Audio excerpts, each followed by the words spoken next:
there's an open framework, it's called Tanzu Framework, and what that actually does, it provides you a framework for other people to create other Kubernetes distributions, but like in a kind of a VMware prescribed way of doing things. And the project that I work on is this other one, it's called Tanzu Community Edition, and it takes that framework, does all of the wrapping, like how do we install, how do we build, and then how do we like test, and how do we like create the pipelines and everything so that we can deliver this open source edition to end users out in the community. So we took that, this closed source thing, and when you move it from like behind the firewall to outside in the public, there's a lot of things that you have to change, like internal tools, like what your CI system looks like, the processes even. Because you have on the closed side, you have product managers that are telling you, you need to do X, Y, and Z, right, to make money off this. But in open source, it's very different. Like it doesn't work like that, right? And so all that kind of like accumulates to like, how do you get features? Like how do you like get features and feedback from the community? So the idea is like take this closed thing and make it an open source project. So you might be wondering like, hey, does this really, so that's kind of like our story, right? And like, does this apply to you, like the people in the room here? And I think it does. And but if you are looking, if you have like a project that you're looking to like, start from the ground up, like in greenfield situation, kind of ignore the history that I have right here. And you can take some of the learnings here and like hopefully apply it to your project. But for those people that are taking something that may have been like a product or even a project that was internal and you're looking to make it external, this is kind of like the flow that we went through in order to like make that happen. So let's explore the tools. So like I said, we came from a product and we open sourced everything, and I think this picture beautifully captures like what we had to go through, right? We had legacy code, like a crap ton of it, pardon my French. And that kind of represents that big clock that probably doesn't work anymore, right? And we needed to migrate something towards like open source, right? And I think that represents that little clock, this thing that we wanted to like kind of pare down and like, this is the core set of functionality, and have this little clock be like the representation of like what the open source stuff was. Kind of abandon the larger clock, but at the same time, you're kind of like tied to it, right? And so I kind of like this picture. Kind of funny too, but it's all good. So that's kind of where we started. And we had our initial stuff, all of our CI/CD pipelines downstream or behind the firewall. We were using Jenkins, and we had a whole bunch of Jenkins, groovy stuff that were defining all of our pipelines and stuff like that. And server stood the thing up in AWS, bring all over the pipelines that we had created downstream, like open source them, and then call it a day. But I think that's not quite like the open sourcey way of doing things, right? Like if you're going to build a project in the open, you kind of like want to have all of your tools and your like automation and all that stuff kind of like tailored specifically towards the open source community. So what we did was we kind of like just said, we actually did look at it and said, hey, like let's try this out. And what we decided was like no, let's not do that. That's not like kind of the way we wanted to do things. And so we started exploring different CI systems that are up there. I threw some logos on from like the things that we kind of did explore. Circle CI, we obviously did, looked at Jenkins, we looked at Tecton and like GitHub and GitHub Actions. And as we were evaluating all these different pieces of software, like these were the things that, these are the problems and issues that we ran into.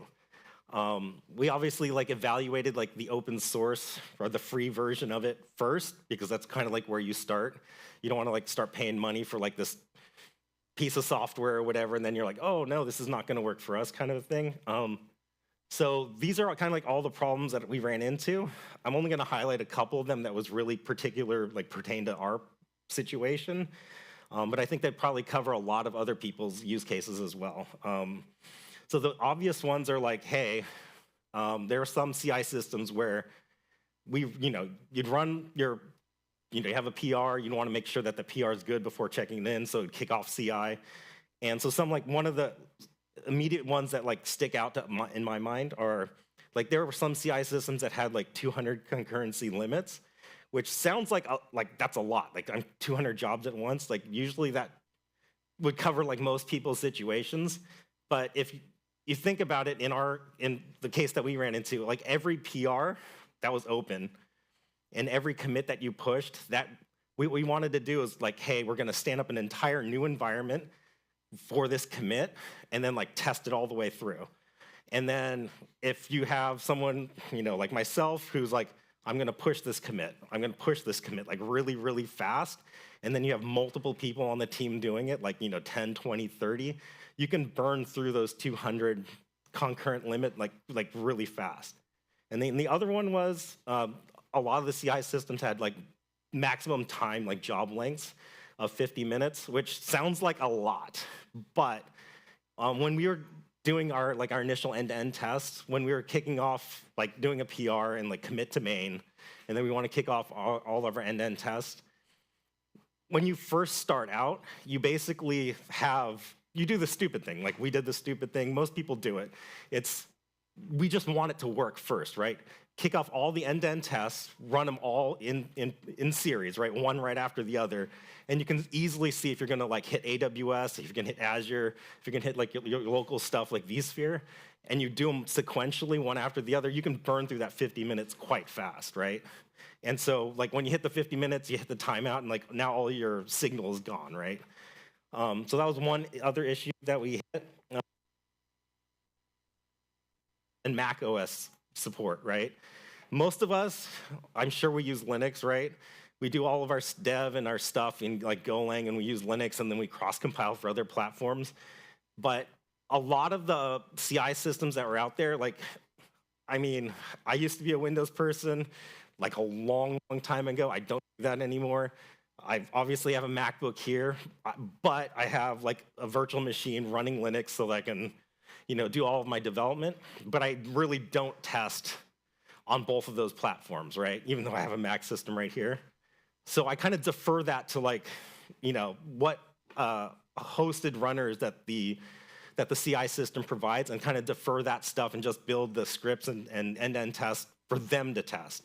And so like one of the problems we ran into is like, a lot of the Mac and Windows self-hosted runners, those platforms were like paid features, and so you couldn't quite exercise them. And those that were free, there was like a 5 to 45 minute cleanup time per run between runs. So you could be sitting there for quite some time trying to get your next job to like kick off and get signal on it, right? So just kind of like a list of things here that like some problems we ran into. And so now that I've talked about problems that we ran into, I want to talk about things that I think like made us successful when we were talking about CI/CD. I have them here. Some of them are pretty obvious, like if it's easier to use, like you're probably going to use it. But kind of hinted at some, so like Mac and Windows OS support, definitely need that. If you're a Windows house, you do Microsoft, maybe you want to do the flip, right? Like I'm going to develop in Windows, and then I'm going to test on the other platforms. The Linux is probably going to you're going to get that for free in the ecosystem out there. But the Mac OS, if you're not like familiar with Mac and you're like a Windows house, maybe that's like what kind of defines like what you're going to pick. And then the other two are webhooks and self-hosted runners. So the webhooks I found was like completely instrumental in like what we were doing. And the reason why is you kind of want to be able to, you don't want to build a system from scratch. Like, I mean, you can spend all of your time doing that, but it makes a lot more sense to have to use a system where you can like hook into and like be able to like kick off and do certain things so that you can just like add functionality or extend functionality for those CI systems. And so what we ended up doing, what we ended up doing is we ended up using GitHub Actions and for our CI system, as a platform. And we use those webhooks. They have GitHub Actions, great.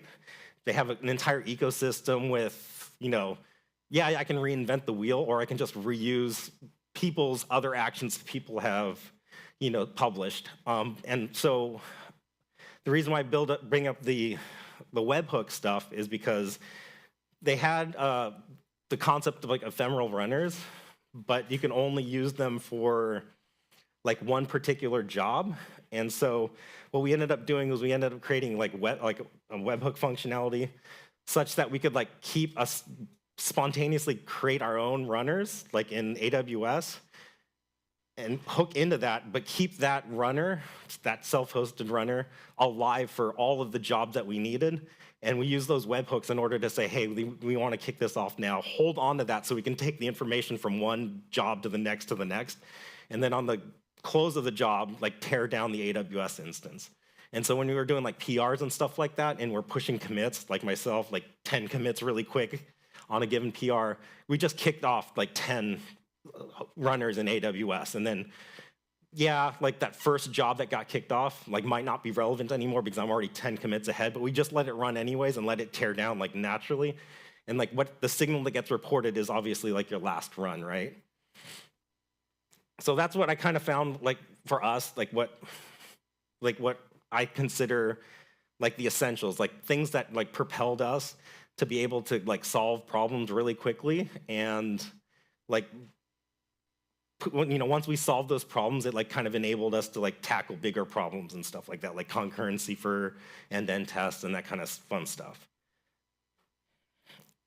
So this is kind of like slightly out of place, but I kind of like wanted to throw it out there because a lot of people ask like how you balance product and project, but it kind of ties into the whole CI/CD open source story, the message.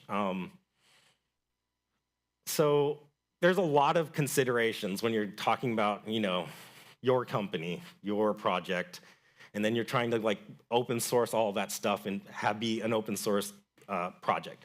Be an outstanding, upstanding, like citizen in the open source community. And so there's a lot of competing interests, right?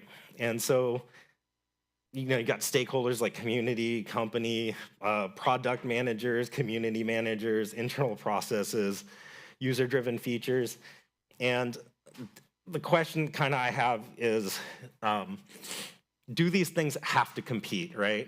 And I think the answer is no. If you look at it and you like treat the problem in in an open source way, and kind of like what we did with the project, taking the product and moving it to a project. I'm going to use kind of like our build, like how you build our project as an example. I think what it takes is you understand all of the requirements. So you like do the assessment, like find out what the stakeholders want on the open source side, and then find out what on the product side, like what they want. Write all of those things down, and then what we did, and what I would recommend everyone do, and I'm probably sure all these projects out there are doing it anyways, start with the open source side first, right? That's obviously your user-facing into the community, right? Like this is what the people see when they first see your project. Start there, right? Make it as simple and as easy for a person to like build and use your project as you possibly can. So, right? And I kind of have this like two-circle thing, right? So that middle circle is kind of like your open source, your upstream kind of stuff, right? Like when you want to build our project, we use tools that everyone uses, right? All open source, right? Our project's in Go. We use like Makefiles. I know that's a logo that probably haven't seen in a while. And then Docker containers, right? Build your project in all of the open source ways.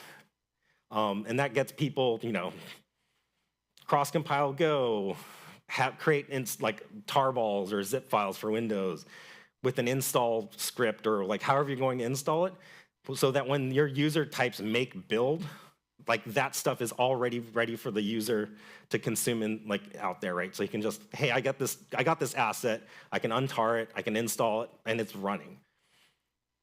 Now for the product side of things, because that's not really user-facing, if you have to make that complicated, make it complicated. Because the stuff that's on the user-facing side, if that stuff is complicated, like you're gonna like lower your barrier of entry for like people out there in the community. So if you need to do stuff like, as an example, we're talking about build here. If you're looking to do build, then do all of the signing stuff, like the signing keys, because you don't want to expose that in the public. Do that on the back end and sign everything, and then reattach the signed stuff for a release to the GitHub project, right? And so do all that complicated stuff downstream, like behind the firewall. And so that's kind of like an example of like how you balance product and project, at least like a template, a guide. And so like, what did I learn from all of this, right? What did I learn from taking Tanzu Community Edition? It was initially Tanzu Kubernetes Grid, and then we created a Community Edition. What did I learn from taking that and moving it into open source? So yeah, I learned a lot. And kind of the key takeaways that I have are, yeah, so these are kind of like the things that I learned. So process and governance are your friend. And I know most of the time when I say process, like a lot of engineers are like, oh, no, right? Because it's like, it sounds like a hindrance, right? But when in actuality, if you like, do the open source thing, right? Which is, I'm going to have a governance doc. When we have a PR that's open, it needs to be approved by 2 people. You spell that stuff out, you put it in Markdown, you throw it in your, in your repository so everyone can see it. And like, what does that do, right? It basically said, well, one, it gives you cover, right? If like somebody says something, especially on the like product, side of things, like the internal company stuff, you point to this and you say like, this is kind of what our rules of engagement are, and like we have to do that. And it kind of gives you a way to like say, hey, like if you're going to do, something that might not be kosher, you have like say, like, no, this is first, right? And you can push all of that other stuff aside, because it would make other people like look kind of bad if you kind of like violate that, right? So process is your friend. It provides cover for you. Automate early. It took us a considerable amount of time where we were building, well, not we, I was building stuff by hand, right? We had make files, you built it, but like our releases weren't automated. So I took the thing, I took the tarballs or the final end binaries, I ran over behind the firewall, put it through the signing thing. So like the Windows stuff were signed, we did the Mac OS signing. I manually copied the things and attached them to the release. That's very time consuming, especially if you're doing CI/CD and you're doing continuous delivery. Like, you don't want to do that.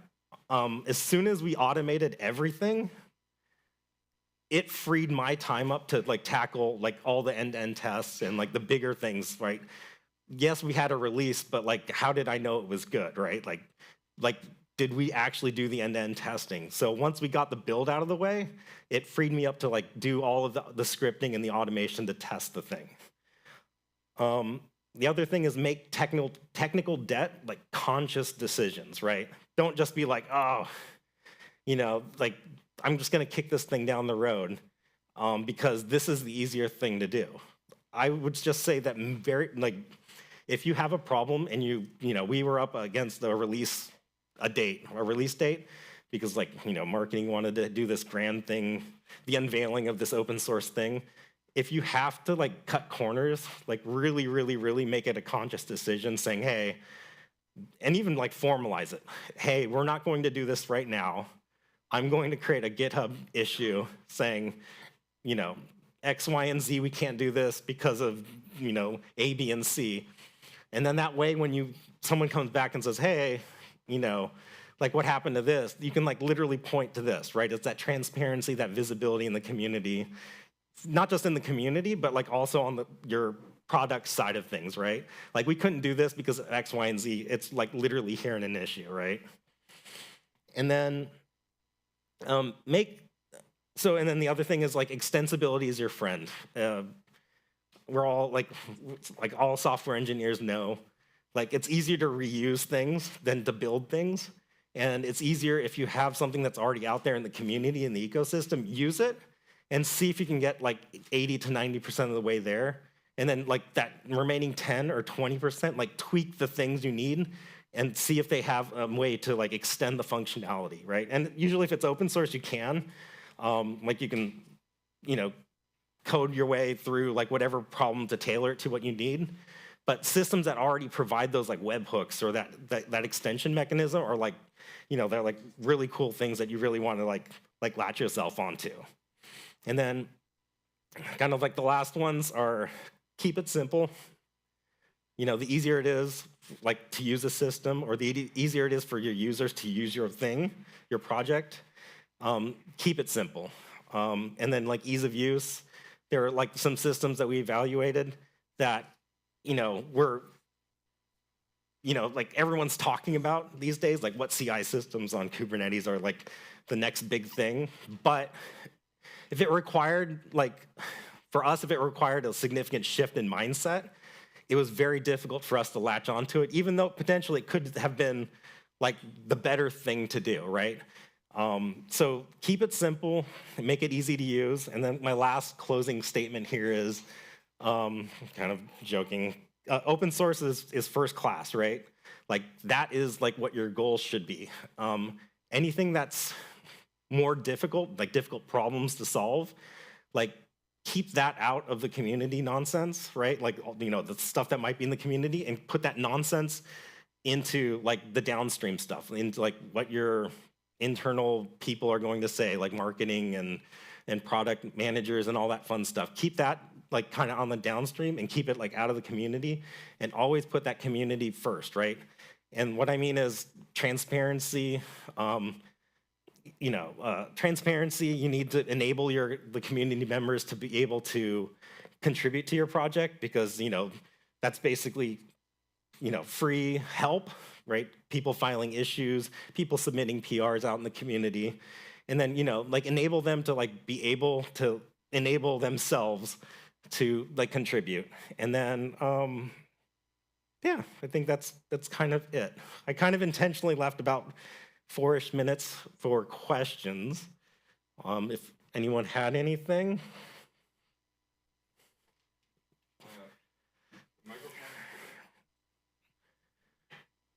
Or if you just ask them. Oh, yeah, just go for it. You described the development from how that has impacted your closed source. So have you been able to reuse some of the practices to influence on the closed source part of the build process? Yeah. Components that are on top of the custom. Yeah, so the question is like, have we been able to take some of the closed source stuff, like processes and stuff like that, and move them into the open? Is that kind of it? No, yeah. You understand some values of going through that journey, okay? So are you able to reuse all that value to identify, to apply to your starting point from the closed side, okay? To reuse those best practices to identify. Yeah, it's so. Yeah, I kind of struggle with that, but I've been like our team attention.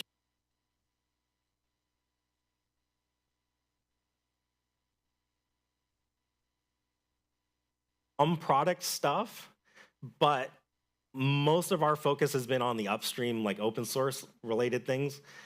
Other like, if there's like a certain tweak, or maybe like an enterprise version of like a load balancer or CI or a CNI system, we have kind of like another team that kind of like does that functionality. So we kind of like only focus on the open source stuff. But what we do is we kind of like build a framework such that you can like, if we're shipping like a particular CI, like a CNI, thing, that we provide the functionality for like on the back end side of things, like swap it out with like, like quote unquote the enterprise paid version of it, so that they can swap it out easily. So like when we do the build for the product side of things, like they just consume our open source project, and then they make the tweaks on the back end to like swap out like the enterprise features and whatnot. But the thing that exists in the open source repo on GitHub, that stuff is all like 100% like completely functional, like 100% functional, and they just do like kind of the swap on the back end, if that answers your question. Yep. If there's any more questions, otherwise, Yep. yeah, one question. Hey, David. Hey. Thank you for the talk. It was really amazing. I was wondering, when you moved over to open source and you had this picture with the two clocks, how did you decide what to strip down in the code and what features to take over? Yeah, great question. So like, so a lot of the legacy, like in that clock picture, a lot of legacy code was in that framework project. So it's called Tanzu Framework. What we ended up doing, in the interest of time, because of like legal, and apparently at our company, it's, you know, creating a new repo is like really a big thing. So what we ended up doing initially is, I'm not even joking, we took literally the closed source thing, grabbed all the code, smashed it all into one repo, and like literally dropped it on a public repo. We obviously carried the commit history over, so there's traceability. But if you wanted to see more effectively what the code looked like on the closed source, if you looked at like the initial kind of like first release, that's kind of like all of the code smashed on the like the downstream side, like on smashed into one repo.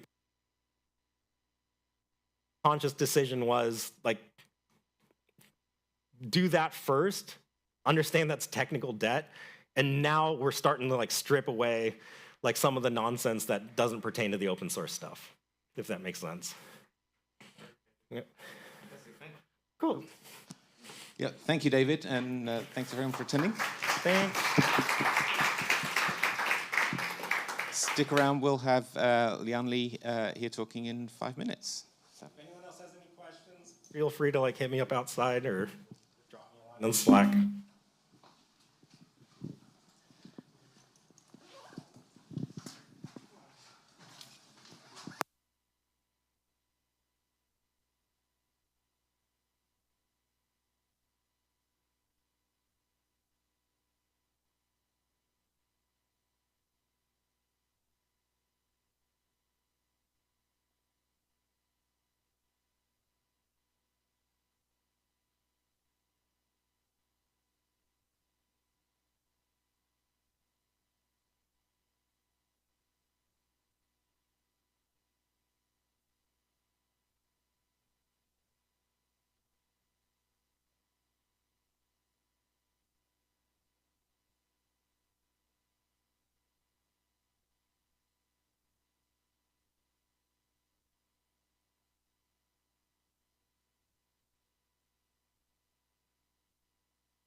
No, no. Okay, everyone, we're ready to start the next session, and I'm delighted to introduce Lian Li. Lian is a developer advocate at Loft and joins us all the way from Amsterdam. So, Lian, over to you. Thank you.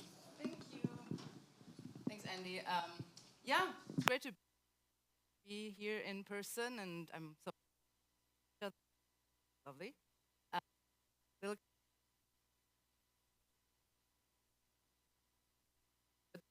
That's the reason, because of the talk.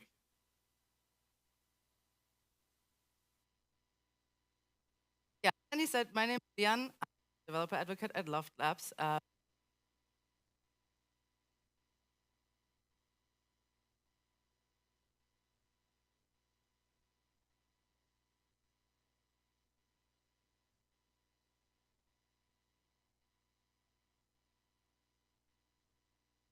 Yeah, I have a background in software engineering and tech.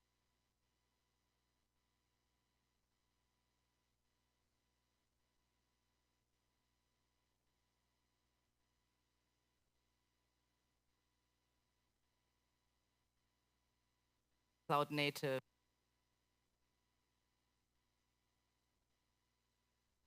Let's talk about secrets. So everyone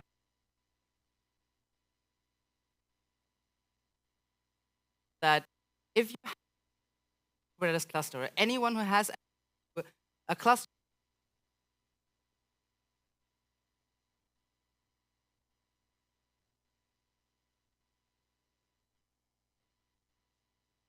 looks like, a closer look at the data fields, the values behind the keys, they're not encrypted, they are obfuscated. They're base64 encrypted. So if I have access to the cluster, I can just read it, I can copy paste it, and just decode the secret. That's not good, by the way. Just cluster to the, you should be doing better.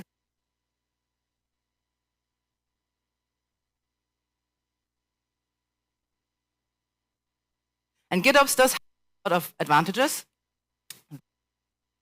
You can deliver all the resources in one place. Okay. Should I continue or should I stop talking? Okay.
I'm gonna have nightmares of you walking towards me. All right. Okay, this is good. Okay. So yeah, if your developer wants to deliver their application, they have to have write access to the Git repository in some way. If they have write access, they will have read access. And then we are back at the beginning of a problem that if all the resources are in the same place in your GitOps repository, that means that they will see the secrets which are, as we now know, not encrypted.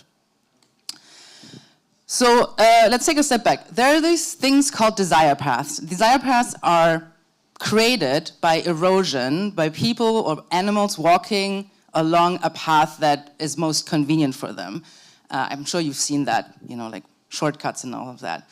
So the thing about desire path is that if your infrastructure is very poorly constructed, like the one on the left, or just really inconvenient, like the one on the right, people will just take another path. So keeping that in mind, whatever we build, whatever design we come up with, needs to be built on top of these desire paths. Otherwise, people just won't use it. They will take shortcuts, and that will overall weaken the structure of both your system and the organization as a whole.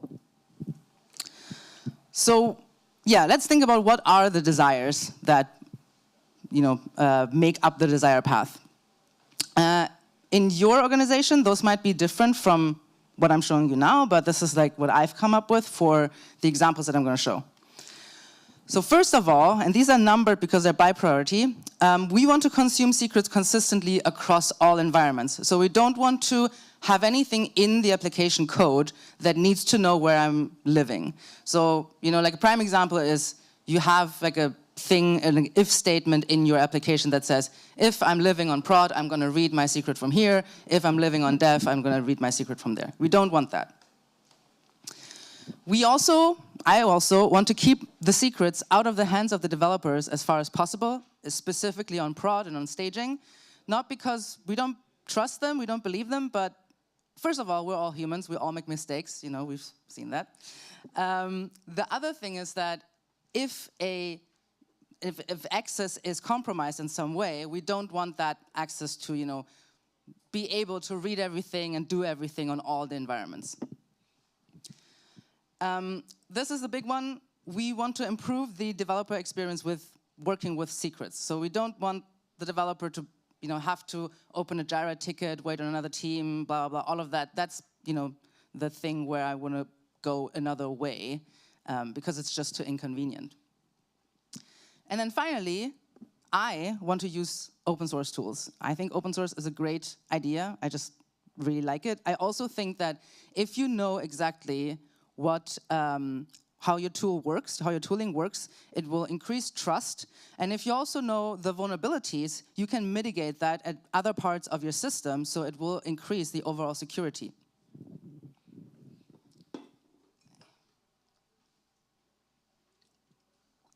All right, so let's look at the setup that I've invented to look at some solutions for this problem. So we want to end up with a secret that's looking like this. It has two properties. One is the environment, that can be dev or prod, and one is the source, which in this case is a YAML because it's coming from a YAML. And to consume this secret, we will have a pod, and the pod has, it will mount the contents of the secret into the environment and then just echo it. And obviously do not do that, don't echo your secrets in your pod, but I'm doing it here to just prove that I'm actually consuming the secret.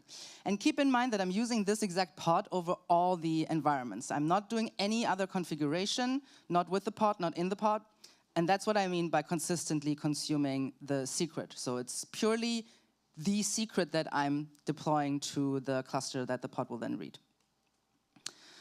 So for the solution, we do have two options.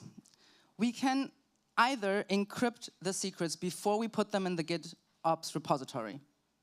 And this way, even if I have access to it, I'm not going to be able to read the contents of it. So to do that, there's an open source tool that I'm showing you that's called Sealed Secrets. Or we can deliver the reference to the secrets. So we're storing the secrets somewhere else, and all we're delivering is some kind of reference. And to show you that, I will be using HashiCorp Vault, which, again, great open source tool, and the external secrets operator, which works with Vault, but also with other secret providers.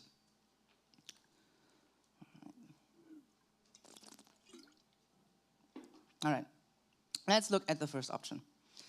So in this scenario, I have 3 components. I have the dev machine, which is in this dashed line, because this is what the devs are responsible for. And then the others are the Kubernetes cluster and the GitOps repository. And these are the responsibility of the ops team. So technically, the dev doesn't need to care about anything else. They just need to care what's going on their machine. On the Kubernetes cluster, we have the sealed secrets operator installed. And the sealed secrets operator, when we install it, will create a public and private key pair that it will use to and encrypt secrets. So the first thing we need to do as a dev is to pull the public key, so we can use the public key to then seal our Kubernetes secret, and then it becomes a sealed secret. Now I'm saying this is something that a dev does. Obviously, on production, the dev should not be doing it because we have to start from a Kubernetes secret. So on production, you might have an ops person doing it or some automated system doing this. So let's take a look at the sealed secrets resource, which is looking like this. It's kind of similar to the Kubernetes secret, except that we have this field called encrypted data, and this is actually encrypted, right? So even if I seal the secret, or even if I have the public key, I'm not going to be able to decrypt this. And then I can specify, the Kubernetes secret that I want. So I can give it another name here than the sealed secret is. So once we have the sealed secret, once we have the secret sealed, we can now deliver it to our GitOps repository, and whatever mechanism does the deployment will take the sealed secret with all the other resources and put it onto our cluster. On the cluster, the operator will always be monitoring for any changes to sealed secret resources, and then once it notices, we'll take it, we'll use its private key to then unseal it and deploy a Kubernetes secret. Okay, so I'm not going to do a live demo because it's not the best day to do that, but I'm going to attempt something even harder. I'm going to show you a video and live comment it. So this will be kind of like a live demo, maybe. Can I? Oh, wait, I have to. All right. Okay, so as I said, I'm using a lot of open source tooling. So here I have set up 2 virtual clusters using vCluster. So this is something that Loft develops. vClusters are scoped to namespaces of actual clusters, but they kind of simulate real clusters. So I'm doing that just to show you what it would be like if I had a dev and a prod cluster, but at the same time, I don't want to pay Google to run clusters. So I'm doing it on my local machine. And I'm using Loft, the UI, just because it makes it easier to look around and manage, well, not manage, but like look at the resources in my clusters. So if I look at the prod cluster, I already have the sealed secrets operator installed here. And so I have to connect to my sealed secrets prod cluster, and it will output a kubeconfig file, and I can use that kubeconfig to then feed into kubectl commands or whatever I'm going to use to then connect to that cluster, to then do things on the cluster, I mean. To manage the workloads on my cluster, I'm using another open source tool called Tilt that I incidentally used to work for, and I didn't manage to port everything over, so I'm still using Tilt. But it's great because I can program everything that's going on my cluster with the Tilt file that looks like this, and it's all written in Starlark, which is a dialect of Python, so that's really nice. It's actually infrastructure as code. So to deploy things, I can then just run the tilt up command, but I'm passing in some environment variables. I'm passing in the name of the environment that I'm living on, and the kubeconfig file that the vCluster CLI gave me. And then I say, okay, just run it. It will also give me a really nice UI, which we'll be looking at in a second. This is how the UI looks like. And I can then just run the things that I just showed you. So the first thing that I'm going to do is to fetch the certificate, which I will be doing in a second. Here we go. I will fetch the public key. I will use that public key to then seal my secret. Once that is done, I can then click on app. I'm really slow in this video. I can then deploy the sealed secret that I just created, and then I can deploy the application that will consume that Kubernetes secret that the operator created for me. And there we go. So env is production, and my source is YAML because I sealed it from a Kubernetes YAML. And yeah, just going to Loft again to prove to you that everything's right. So we see the pod there, and we can also search for the secret. And this is the Kubernetes secret, right, that we didn't deploy. So yeah, looks good. There we go. So this was on prod. On dev, we technically have two other options. I could theoretically, because I have the full control over my dev cluster, I could just deploy the Kubernetes secret, right? No one cares. But there might be some situations where either we're on a shared dev cluster, or I just want to have everything exactly the same as on prod, which I would recommend. So I'm going to show you the scenario where I will do the exact same thing. So I will have to do some ops stuff to actually install the sealed secrets controller on there.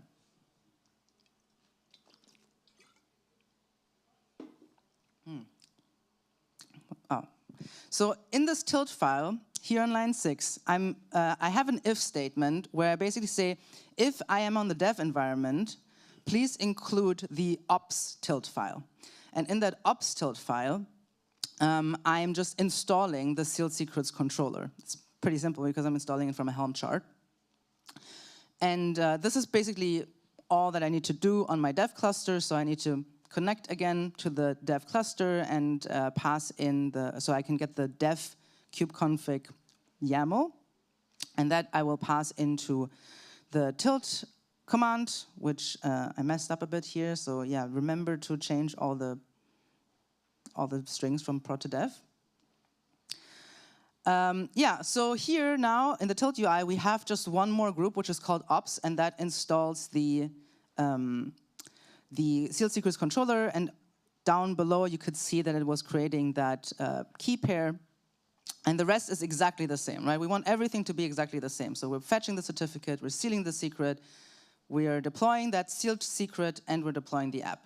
So that was the objective, that everything is exactly the same besides the operations part. And yeah, so here we have the environment dev, so it's definitely a different secret. And I'm going to the Loft UI again, just so I have an excuse to show it to you again. And this is our Kubernetes secret. Cool, alrighty. Okay. So in summary, if we're using sealed secrets, we do need to manage our secrets separately somewhere else, right? We have to start from a Kubernetes secret. This is probably okay if you're like a small company. We also can deliver the sealed secret with the rest of our GitOps, with the rest of our resources in the GitOps repository, which can be a good thing or a bad thing, depends on where you're standing. Generally, I think it's very convenient that everything's living in the same repository, but it depends on your use case. The public key, so the certificate that I use to seal my secrets, that can be shared. So I don't have to always go to the cluster to pick it up. I can just give it to other people. So if I was a dev, I didn't even need any kind of access to the cluster to actually be able to seal my secrets. The one thing that I have to mention here is that I have to reseal the secret for each environment because the controller generates those public, those key pairs when it's installed. So I can't use the same sealed secret for different clusters, which is probably also a good thing. That's kind of the point of it. All right. Let's go on to the second option. What's the time, by the way? Am I good on time? Oh, okay. All right. So in this second scenario, we do have pretty much the same setup, except we also have, in the dotted lines, the vault. And the vault is technically could live anywhere we wanted to, but in this case, in my example, I've installed it on the Kubernetes cluster. But technically, you could have it, as I said, wherever you want. Here, we don't start with a Kubernetes secret. We start with a vault entry. So we will put our secret into the vault, and that's how we go. I should get some extra time because this was a little bit of a hold up here with the mics, right? Yeah, we have a break. Okay, cool. All right, I'm not going to stress out too much then. Right, so we start with an entry in Vault, and then we have the external secrets operator that is installed on the Kubernetes cluster. This operator has a service account which is associated with a role and a policy that we stored in Vault. So the policy will say, you have access to these entries here, and the role is associated with one or more policies. And then finally, we need something called a secret store that can tell the external secrets operator where to find the role and policies and how to connect to the Vault. So we're going to take a look at what the secret store looks like. This is the secret store. You can have it cluster-wide, or you can have secret store scope to a namespace. Basically, here it says there's a vault living somewhere. You can reach it under this address, and the secrets or the entries that we want to access are behind this path. And to authenticate yourself, you can use this path again. It's the Kubernetes authentication type, and it's mounted here behind Kubernetes. There we also have the token stored for our service account. So that's how it authenticates. And also we want to use the role that we just called ESO role. So once we have all of these things set up, I will then create an external secret on my dev machine. And this external secret I'm using to request that Vault entry. This is what the external secret looks like. So first we have this reference to the secret store that we're using. And this is completely pluggable. So if we now someday choose to move away from Vault and use GCP Secret Manager, then all I have to do is create a new secret store and then just change the reference here in my external secret, and the rest can stay exactly the same. And then I define the target secret, so the Kubernetes secret that I want out of it, give it a name, and then also I'm saying there's a secret in Vault that's called test secret, that's behind the key, and in that test secret I have two keys. One is env, one is source, and please map those to my target secret, also env and source. So this is pretty much the same. We can deliver the external secret to our GitOps repository, and our deployment mechanism will pick it up, deploy it to the cluster, where the external secrets operator is monitoring external secret state changes. Once it picks the change up, we'll take the external secret, go to the service account, use the info from the secret store, go assume that role, and then pick up the entry. And once that is done, it will then deploy my Kubernetes secret. I'm going to show you this demo again with live commentary. All right. Yeah, so here, again, I have a virtual cluster, and I've already have Vault and the external secrets installed. Operator. I'm using the console backend here. I don't think it matters too much. It's just the easiest. And then I will connect to my virtual cluster just as before to get my kubeconfig file that I can then feed into Tilt. And yeah, here we go. So I have this resource that's managed by Tilt that's called add Vault secret, and that's just a Vault CLI command. Once I've added the secret, I can now deploy my external secret and give it a little bit of time. And then I'm going to deploy the read secret pod. And that's exactly the same as we saw before. So here the secret is has the source Vault, because now we're reading it from Vault. So yeah, on the dev cluster, again, two options. We can just deploy the Kubernetes secret if we wanted to. All right, but then we could also just do exactly the same as we before.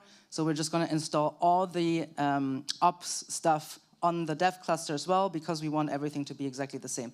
It also makes sense here, because maybe you have one Vault that you're sharing across multiple clusters, and then you just want to do everything exactly the same. So we're connecting again to the cluster. We are using our tilt up command. And I, again, have this if statement in this tilt file where I'm saying if I'm on dev, then please also run the entire ops stuff. So you can see there's much more happening here. And I have to do some stuff off screen manually, just because it was a bit too complicated to automate, where I'm initializing the vault and unsealing it. So that is happening in the background, and once that is done, don't stress out about the X's, about the red stuff, because it's just because things have timed out because it took me so long. So yeah, here I'm adding the vault entry again, just making sure that the policy that is there, and then I can, then I can deploy the external secret, and then I will deploy the pod.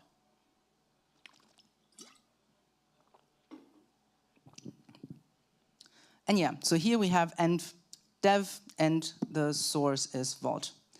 It's great how my live demo just worked perfectly. Okay, so to summarize again, the external secrets operator, as I said before, works with many cloud providers. It also works with Vault. So if you're like don't want to have like any vendor login, you just want to host your own Vault, you can do that. If you want to go to GCP or AWS or Azure, you can do that as well. The good thing is that now you have a secret management tool, right? You don't have to do it yourself. So your development teams can manage their secrets through Vault without having to actually look at them. That is really great. You also will have the built-in best practices for security demands like rotating keys, for example, which you would have had to do yourself if you're using sealed secrets. It's a bit of an elaborate setup. As you saw, there was a lot of stuff going on. If you are only 2 people in your organization, you might not want to opt into that. But if you're 100 people, then this is definitely better than sealing secrets manually for everyone. So, yeah, we're almost at the end. If you want to take a look at the examples I've shown you, you can go to this GitHub, and you can also scan the QR code. I promise it's not Rick Astley. I just made it for your convenience.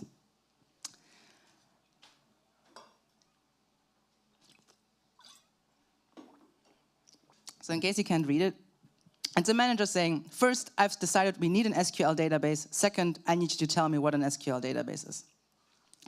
This is basically Kubernetes. Kubernetes manages things. It manages secrets. It doesn't understand secrets. It doesn't even manage secrets. It manages a resource that is called secrets. But with the exception of pods, maybe, Kubernetes doesn't really understand what's going on. So you need to manage your secrets somewhere else, somewhere outside of Kubernetes. That is really important. And yeah, to kind of like come back to that desire path imagery, you do want to understand the desire paths that your developers have and then build on top of them instead of trying to create something new. Just like go with the flow. It will take you less work. People will be following what you're building, and it will just be better and more secure. And yeah, so if you want to talk more about the open source tool that I showed you about Loft, we're at KubeCon and CloudNativeCon. We're at booth SU15. I think we also have stickers and stuff, so I would love it if you came by. And that's it. Thank you very much.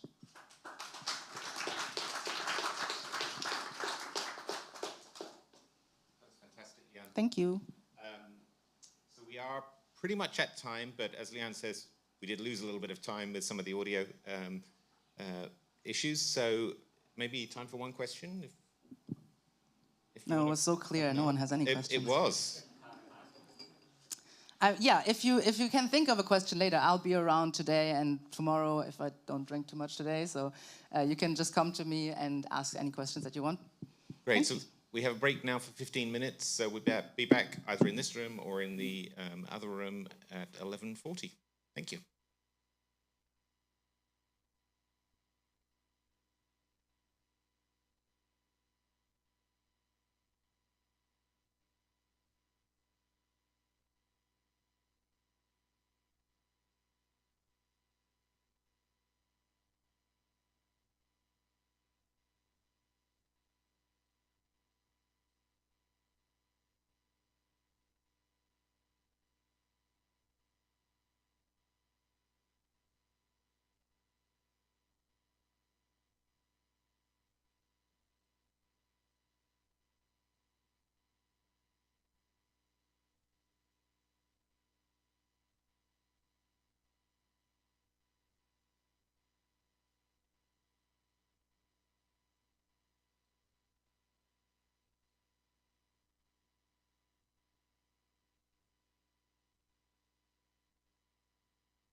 2, 3.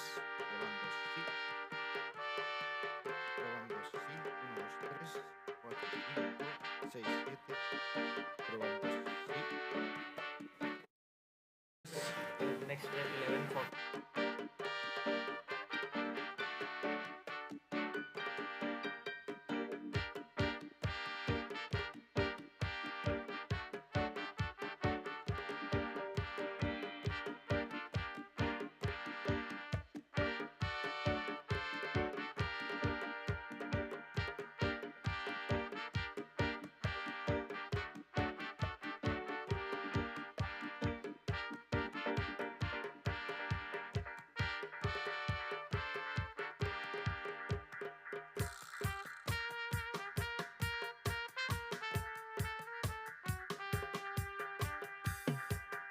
Probando sí. 1, 2, 3. Probando sí.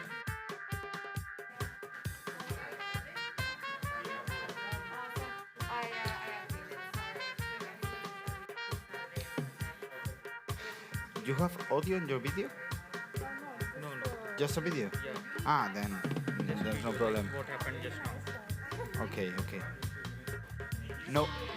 No audio, only video. Yeah. But I think that one was uploaded on the YouTube. Yeah. This one I just want to check. Yeah, it's working. Okay. Fine then. So you can turn on the slideshow with the first Yeah. slide.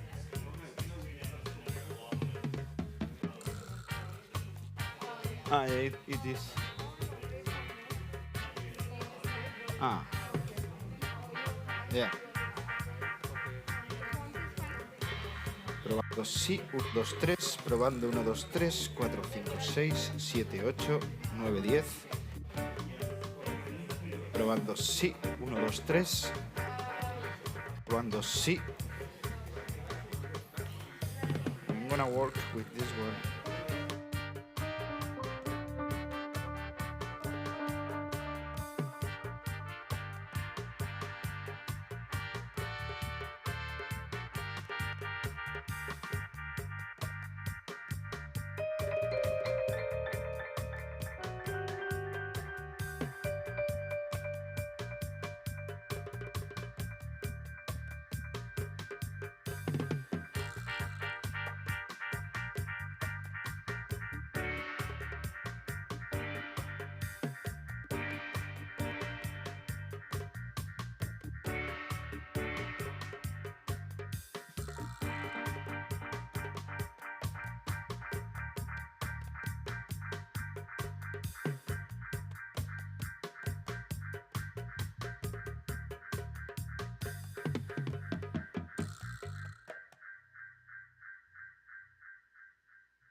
Probando sí, 1, 2, 3, 4, 5, 6. Probando sí, 1, 2, 3. Completo.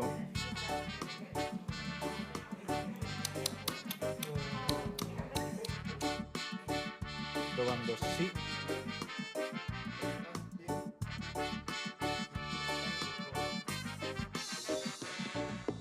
Yes, please.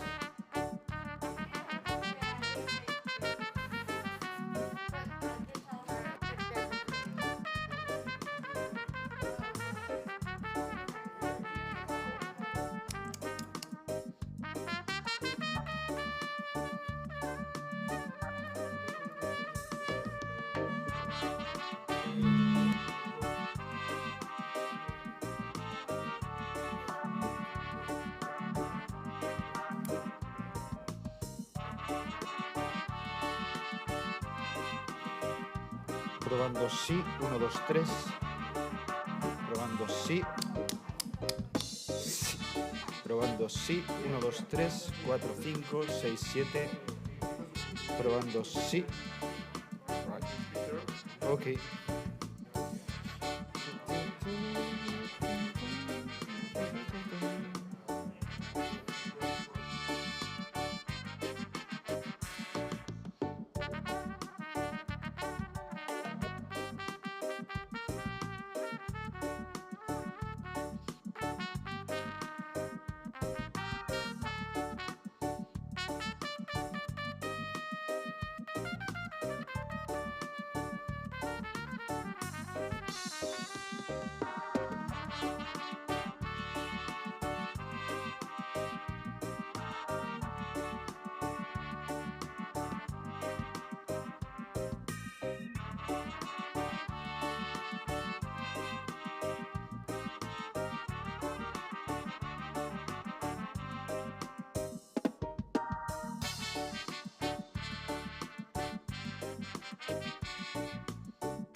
Probando sí, 1, 2, 3.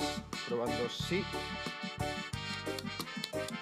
Probando sí, 1, 2, 3, 4, 5, 6, 7. Probando sí, 1, 2, 3. Probando 1, 2, 3, 4, 5, 6. Probando sí. Prueba 1, prueba 2. Probando 1, 2, 3, 4, 5, 6, 7. Probando sí, 1, 2, 3.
Probando. Probando sí, 1, 2, 3. Probando 1, 2, 3, 4, 5, 6, 7. Probando sí.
All right, all right. Thank you for coming back after a 15-minute break. The next talk is from VMware Shivani Singhal and Madhur Agarwal. And they will be talking about how to write API conversions for Kubernetes CRDs. Sorry about that, CRDs, yes. I'm almost dyslexic. I read it CDRs, but so enjoy the talk.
Sure.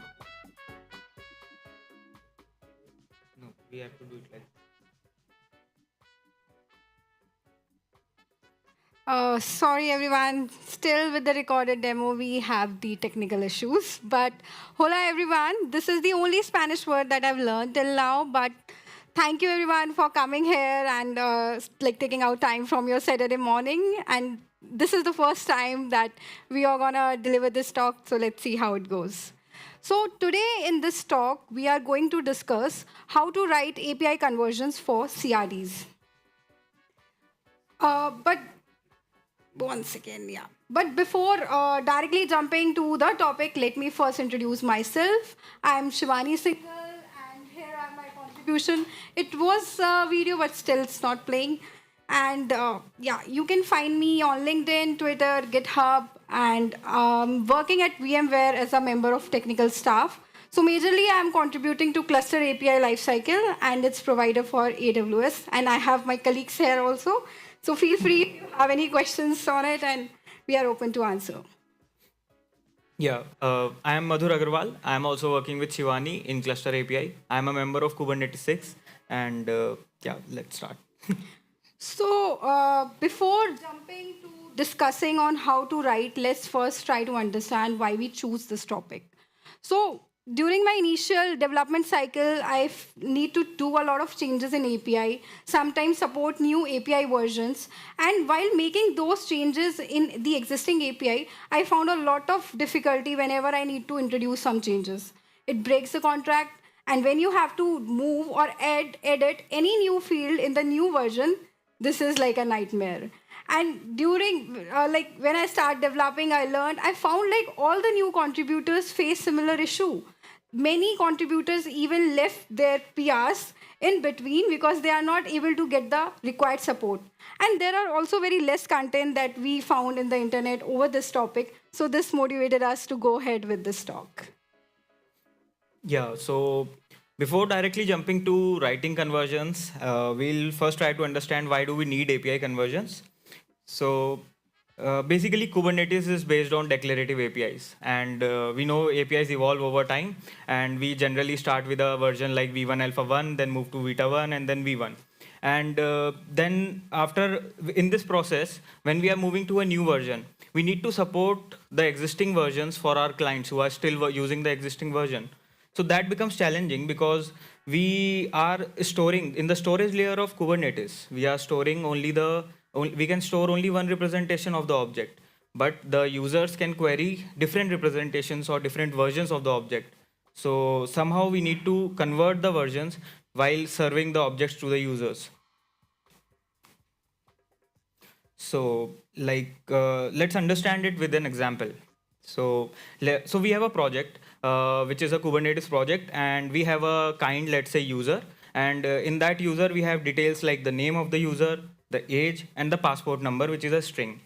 And later on, we felt the need that we need the issue date and the expiry date of the passport as well. So we introduced a new version, V2. And as you can see, we have introduced the passport details struct along with the passport number, issue date, and expiry date. So, yeah. So we understand the API conversion with example. So we have this this cute person like Daniel who is operating and using the V2 version of our project. So he tries to apply some YAML with the spec like age, name, passport details. So just look at this. Here we are providing the expiry date and issue date along with the passport number. So what happens when this user in V2 version apply this sample object? The request goes to the Kubernetes API server. Then API server sends this request to store this object into the etcd. And in our project, our storage version is V2. So this YAML object stored as it is in our etcd. But what happens when a new person, Jesse, so this Jesse was inspired from the Breaking Bad, I recently started watching. So when he tries to read the same object in V1 version, then what happens? Because our object stored in V2 format in our etcd, what happens with him when he tries to fetch the same object? So let's see. We have on the left-hand side the original V2 object that Daniel applied, and we can see on the right hand side the v1 object that the person fetch who is operating in the older version. So where did the passport detail goes? So we see that there is a data loss. If there are no conversions, then we can miss out some fields. So there is one more example. In the previous example, I showed you where a person in the latest object tries to write some object. With this one, this is the person who tries to create a V1 object in old version. He passes the passport number, age, and name. When he tries to write it, it goes again to the API server and stored in etcd, but in V2 format. Just remember, our storage version is V2. So what happens when he saves that object? In the saved object, we again lost the passport number. So all the fields that are same, they still persist, but those who are different, API server don't know how to write the conversion, so we lose those fields. So how can we solve this issue? So as we saw in the example that when Daniel wrote the object in V2 and the storage version was V2, the object was stored successfully. But when Jesse was trying to read the object in V1, he suffered, the data was lost during conversion. So ideally, we just have to write the conversions, and we somehow, I think, I lost. Okay, the data and voice both. Yeah, so basically we have to write the conversion functions and somehow let the API server know that it has to call it while serving Jesse. So now we understand that we need to write conversions when we are trying to convert from one version to another. But that means like we need to write conversions between any pair of versions during conversion. But no, that's not it, because we follow a hub and spoke model to reduce the number of conversions that we have to write. So we choose a version as a hub, and rest of the versions we call them spoke. And as you can see in the figure on the right side, that when we have to convert a version to another version, we first convert the version to hub and then convert from the hub to another version. So that way we just have to write very few number. We only have to write the conversions between the hub and all the spokes. So as you can see, the reduction in the number of conversion functions using hub and spoke. And next thing is what will happen, like we know that V1 has some fields, but V2 has some extra fields like issue date and expiry date. So how do we preserve them when we are converting from V2 to V1? And once the object is in V1, when we try to do a round trip, that is convert back to V2, we might lose the field. So to preserve that data, annotations come into picture. So I'll explain it through this example. So we have the original V2 object, which is user, and it is in V2. It has the expiry date, issue date, and passport number in passport detail. And when I am converting the V2 object to V1, the V1 will store the passport number. It's somehow, yeah.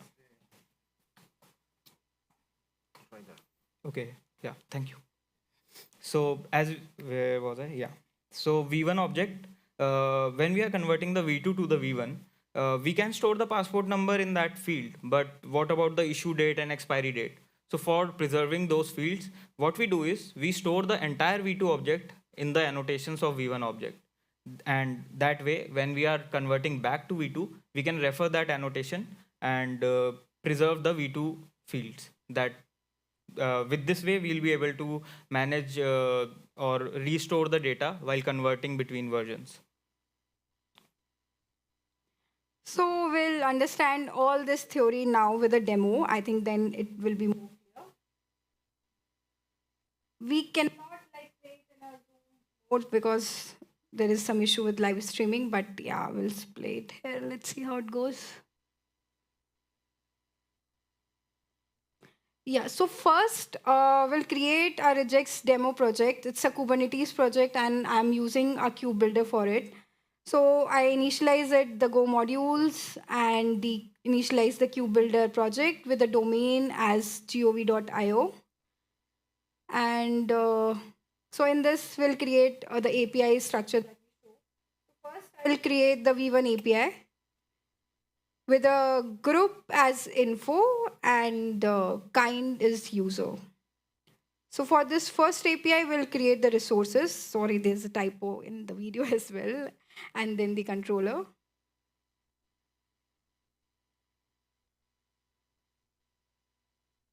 We'll see the directory structure.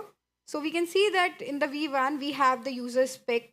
This is the default that we get with the Cube Builder. We updated it. Then I'll create the V2 API. This time only resources, no controllers.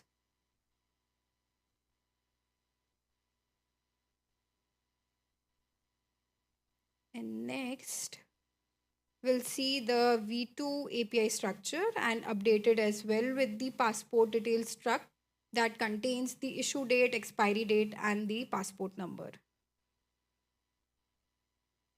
And we add the storage version also. This will tell the etcd in which format they have to store the object representations. We do the manifest. After this, we add the custom resource definition for the kind in our project, and we can see it in the config folder basis. There is our custom resource user with the two API versions definitions, V1 and V2. Here we go. Now we'll see whether we have any existing CRDs to double check. No, we don't have. We install them with the make install. And here we have the CRD for the user.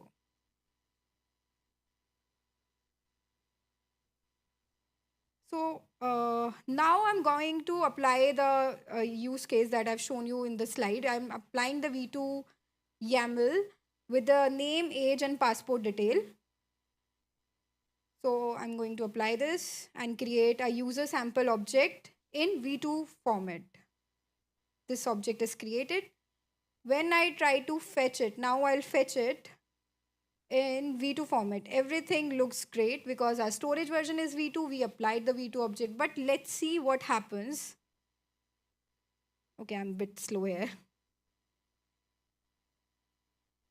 Trying to fetch it in V1, then we'll see whether we get the same thing or is there any difference. So yes, I fetched it and we can see I lost the passport detail. Now I have no track where that user passport details are.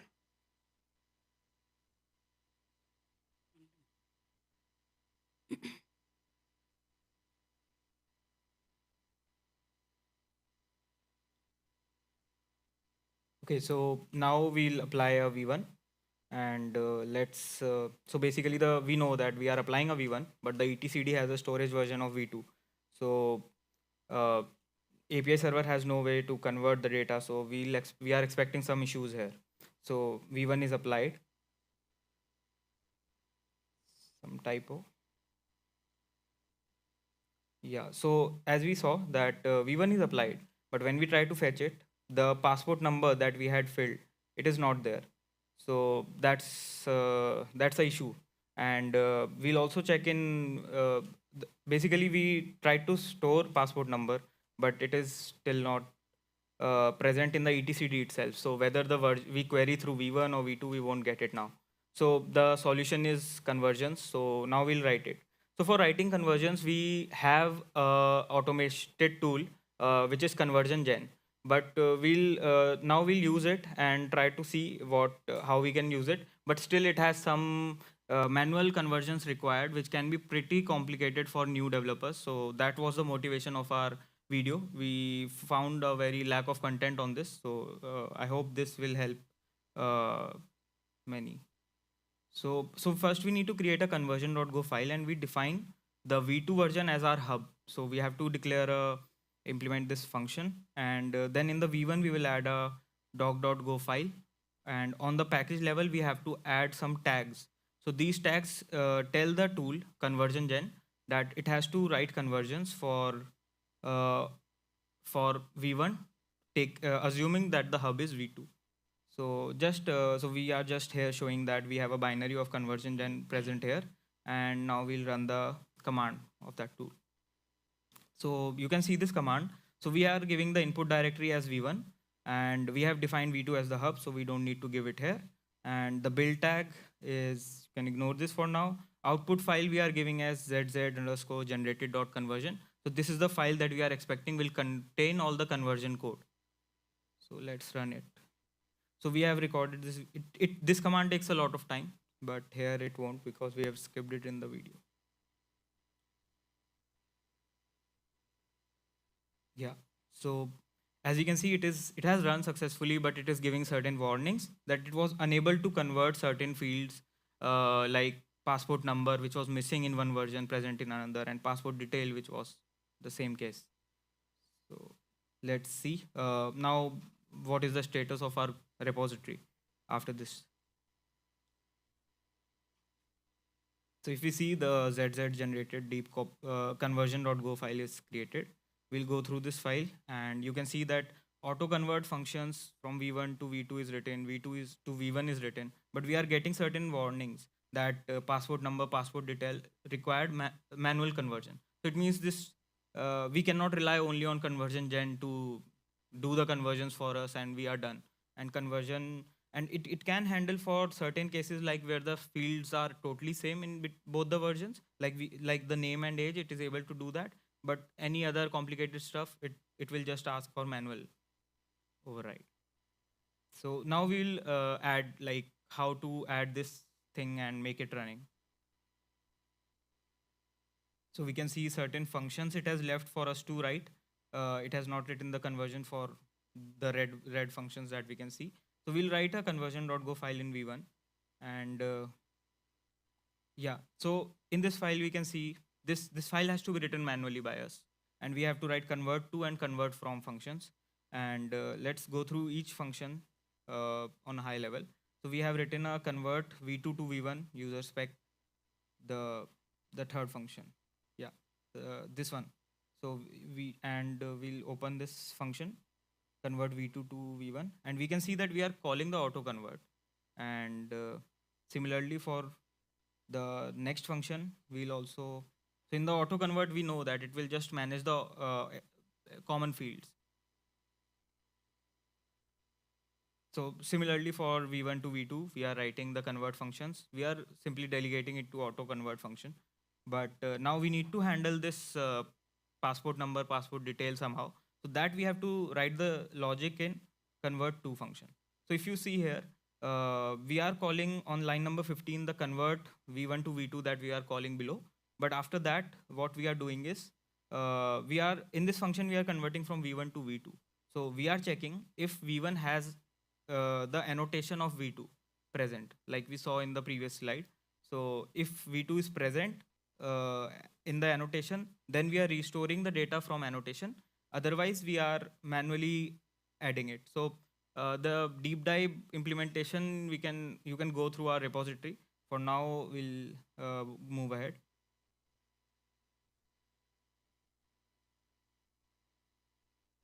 So this way we are doing the restoration of the fields that conversion gen could not do.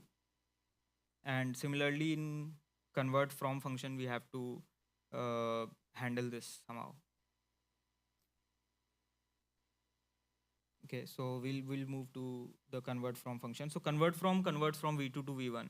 So while we are converting from V2 to V1, we need to store the V2 object in the annotations of V1.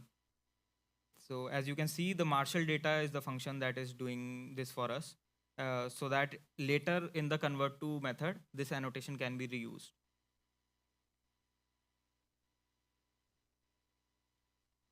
Okay, so we have some other function was missing, so we are adding that here. So as you can see, it's a bit involved, and I like personally experienced. We have personally experienced that it's involved for everyone. It's pretty overwhelming for especially newcomers. So I hope it helps. So now we have written the conversions. So we have written the logic of converting, but we need to host it somewhere, and we need to tell API server that it has to call that conversion. So for hosting, we will create a webhook for conversions. And as you can see, we are using Kube Builder to create a webhook. So ultimately, it will expose an endpoint, HTTPS endpoint, which API server can call to do the conversion. And internally, the setup webhook with manager is going to use our code only that we have written just now. So that is done by controller runtime. And as you can see, we have written this is the deployment that we will do, the webhook deployment. And here you can see that we have exposed a port 9443. That is the webhook server, which is exposed using the protocol TCP. So this way we have exposed the code that we just wrote through a webhook. And now we need to tell the API server somehow to call this. So we'll see how to do that. So that has to be done. So one more thing, the webhook have to be exposed through a service. So we are doing it here. And it has to be a HTTPS endpoint. So we are using 443.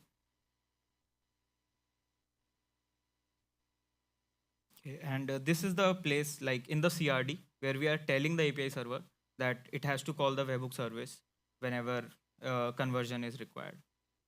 So after doing all this setup, we are good with conversion and it will work.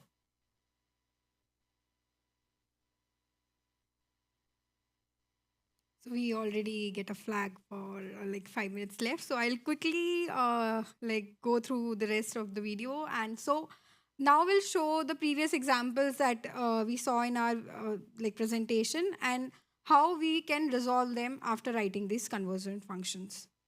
So we'll again apply those same YAMLs and we'll see that in the annotations, we have the objects through which we can retrieve the data.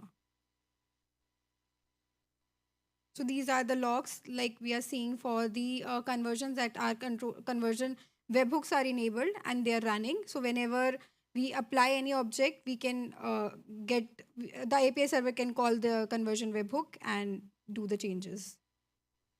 So we apply the v2 object.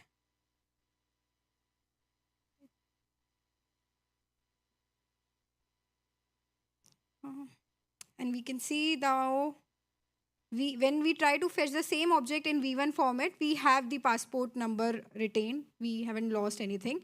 And you can see in the annotation, we have the V2 object. Here we go.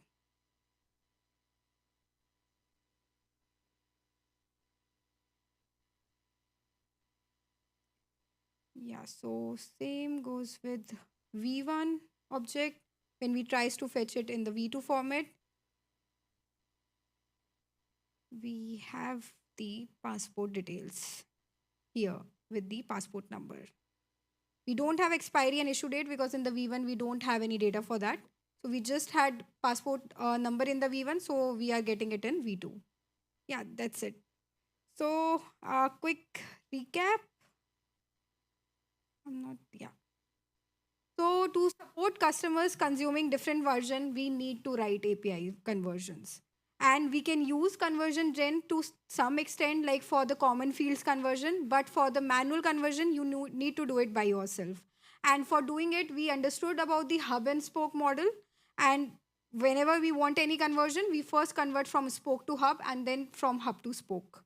In this way, we can convert any functions and could reduce the number of conversion functions. So these are the reference link. We have a similar and the exact project, like the first one is pointing to this project. And we have one more project which is similar to this, telling more about the API conversion. You can refer it here. And now we are open for any Q&A. Any questions? Thank you.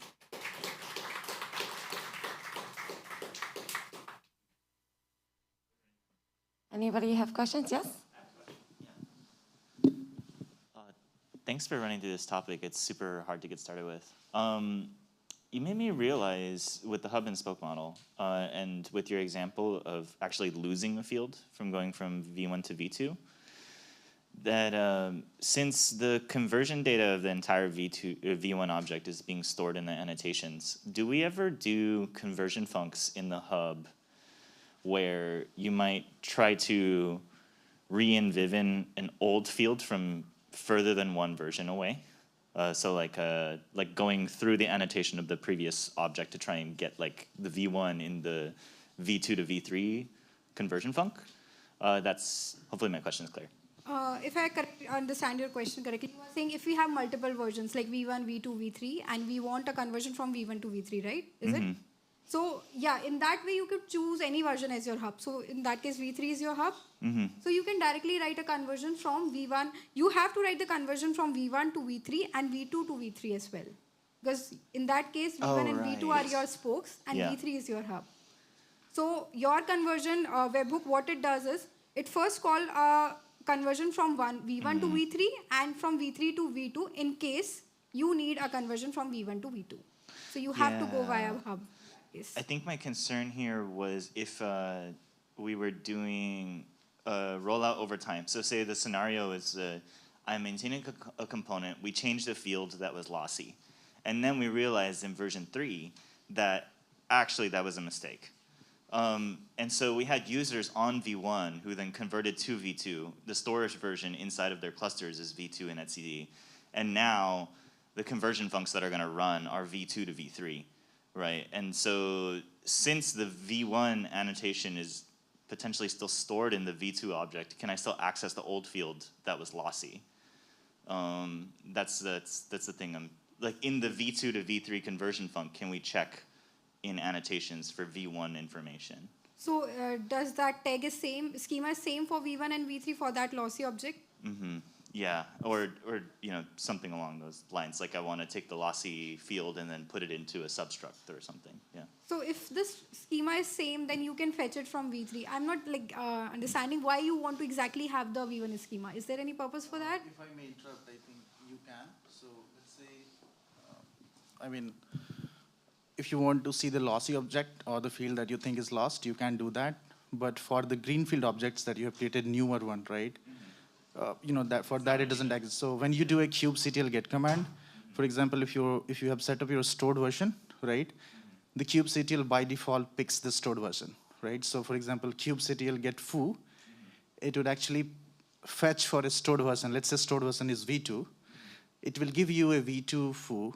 And if you do, let's say, fqdn by saying that I need the V1, so at that time, previously, whatever you have applied, it would be there. Yeah, so you get the annotation. Yeah, because the annotation is already stored there, so you could actually potentially fetch that out. Hope that helps. Yes, sorry about that, guys. We're running out of time. Any other further questions? You guys can have the hallway track outside. Sure. If that's okay. Yeah, but thank you so much for your talk. And yeah, we're actually ready for the next talk. We'll probably need Simon. Great. So Simon, come up here.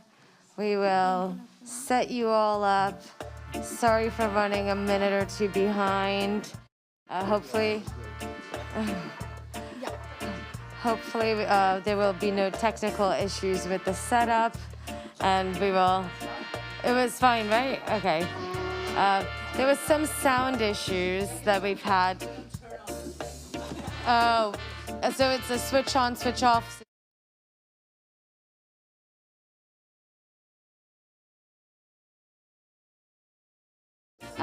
So I'll just wait.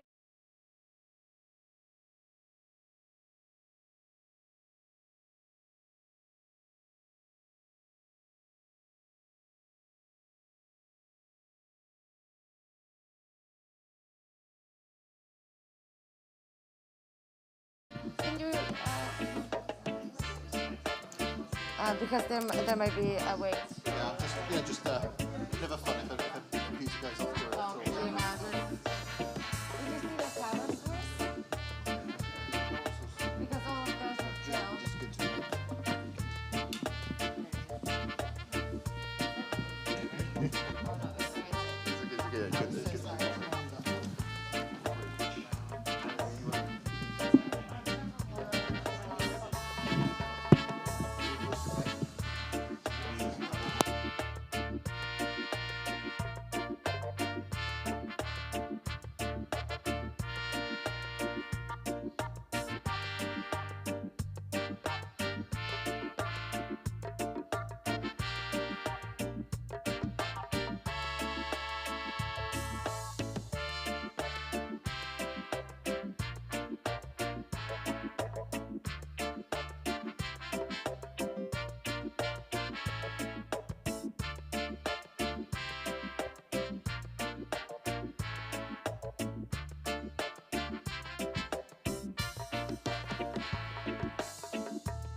All right, so I'll do the intro. This is the last talk before our lunch break.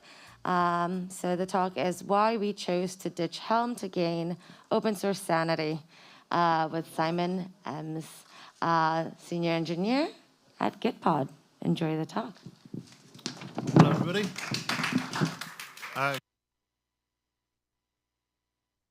Okay. It's a big turnout here. So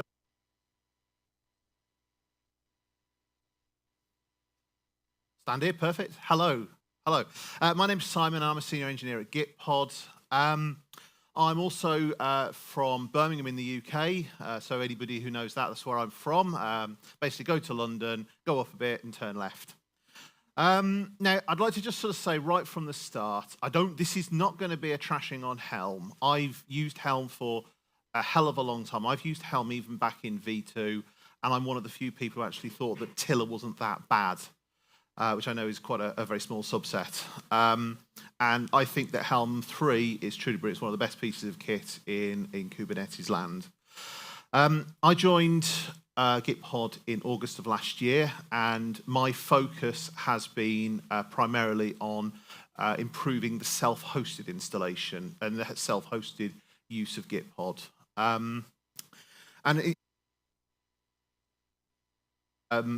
So the first prime user is obviously self-hosted users, and those range from single user people who have very, very little experience of Kubernetes, and they'll very often we've actually had somebody in our Discord channel go, "Kuba what?"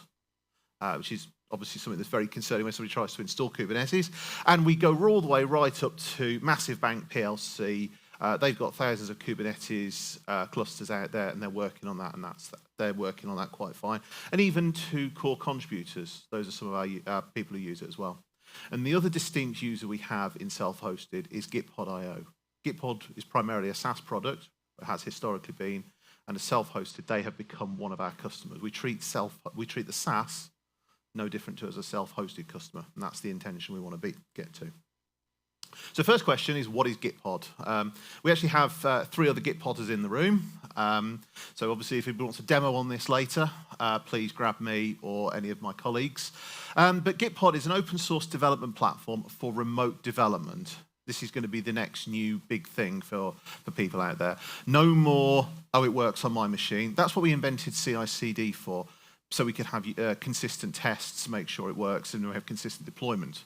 But if you've got somebody who works on a Windows machine, somebody who works on a Mac, or somebody like myself who works on Linux, you could get a binary that works slightly differently between the two. If you're going to deploy it in Kubernetes, which will primarily be a Linux platform, that you might end up introducing variants between those 3 platforms.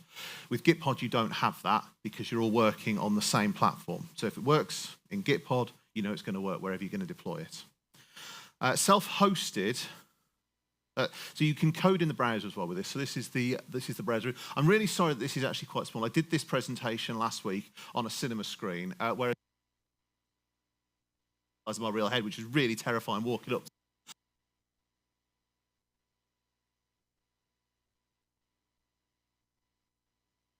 We've also introduced VS Code Remote, and as of about 2 weeks ago, I think it was, we introduced a partnership with JetBrains, so it now works natively with JetBrains. Thank you.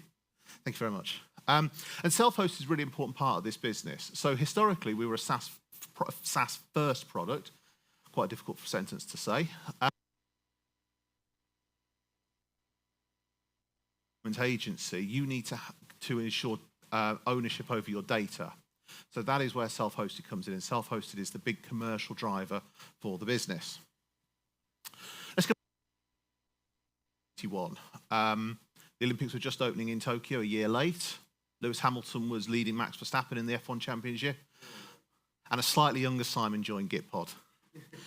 And the self-hosted team didn't exist. I was the first member of the self-hosted team. And we had a really messy installation experience for users. We had Helm charts that have grown exponentially. We've got lots of components in there. It's sort of, I suppose you could describe it as a type of microservice, how it's architected. each of these microservices had their own Helm charts. There might have been 6 or 7 on them. We have 50-odd components. Somebody who's better at math can multiply 50 by 7. That's a lot of Helm charts that we had in there. They were all owned by the platform team, so again, there was no ownership over that code. It was one of those things where if you sort of had something, it was very, very... The tendency was to sort of throw it over the wall and let the platform team deal with it. Well, of course, the platform team, they don't know how we've coded something. So if we've got something where we're having to play around, mess with, I don't know, the container D binaries on the host machine, well, the platform team is not going to know how we've coded it. So it was very much a siloed system in there. And the reality was that everybody was afraid to touch it. We'd sort of invented our own COBOL tax, where it was just one of those things that had just nobody really wanted to touch it. And the reality was that self-hosted releases happened whenever we wanted them to. There was no sort of cycle for it. In SaaS, that was great because it meant that, if we were going to release something, we could say, right, okay, so guys, we're going to release something on Tuesday. Can we make sure we get the release ready, test it in a few days before that? Brilliant. But because there was nobody whose primary focus was on self-hosted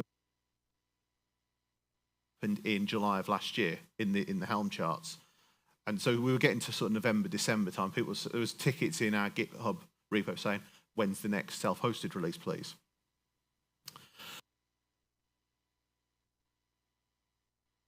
But it is worth asking at this point because there might be things that we can take from this. So the first thing it does is it's a template generator.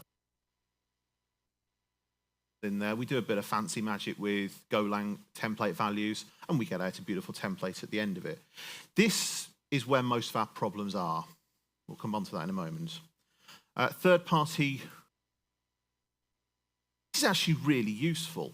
Now, I'm only one person in self-hosted team. There's now 5 of us in there. Even as Gitpod, we're only about 65 people.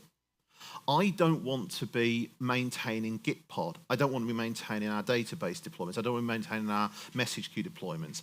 There's lots of people out there who do that, and there's a lot of people out there. Let's build on that rather than rejecting all that. Let's try and use that. And there's also a fancy kubectl apply.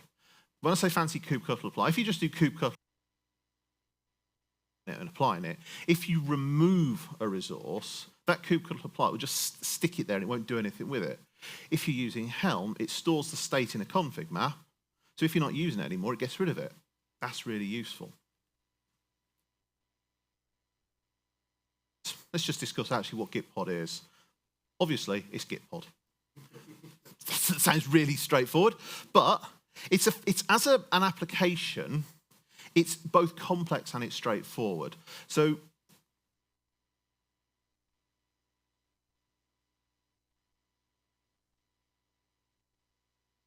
we need to be running container D. Those are technical limitations because of the fact we're maintaining things, and we can discuss later separately if you want as to why we need to do that. But it's actually, from a Kubernetes point of view, it's actually fairly straightforward. Okay, so we've got some config maps, we've got some secrets, we've got deployments, daemon sets, and stateful sets. There's a couple of, there's the certificate, there's a certificate CRD in there, but it's not particularly complex. It's just big. We also have MySQL, Docker registry, and object storage. Those 3 could be external if we wanted to. They don't have to be in cluster. RabbitMQ is our message queue, and for reasons that I haven't actually fully understood, that needs to be on our cluster. We maintain that ourselves.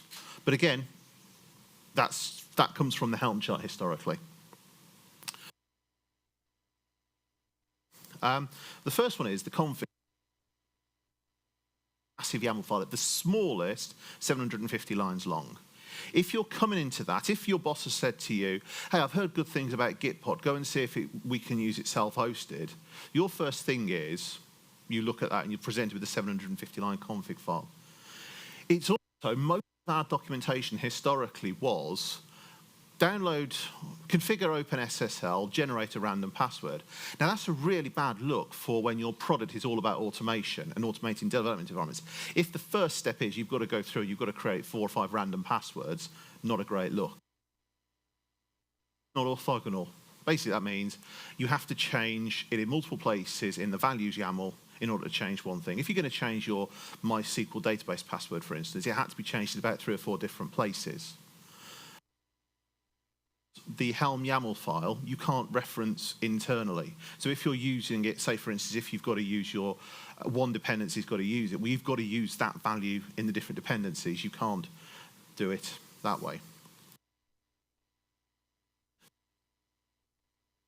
Functions are unreadable. So the platform team have done a brilliant job in creating a load of Helm functions in order so that we could reuse it.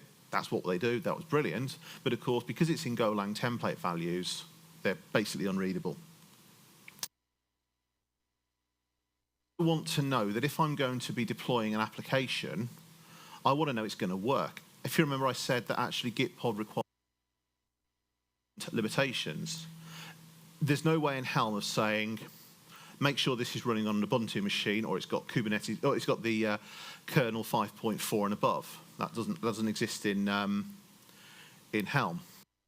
And we have all these internal certificates which had to be created manually. Now, the reality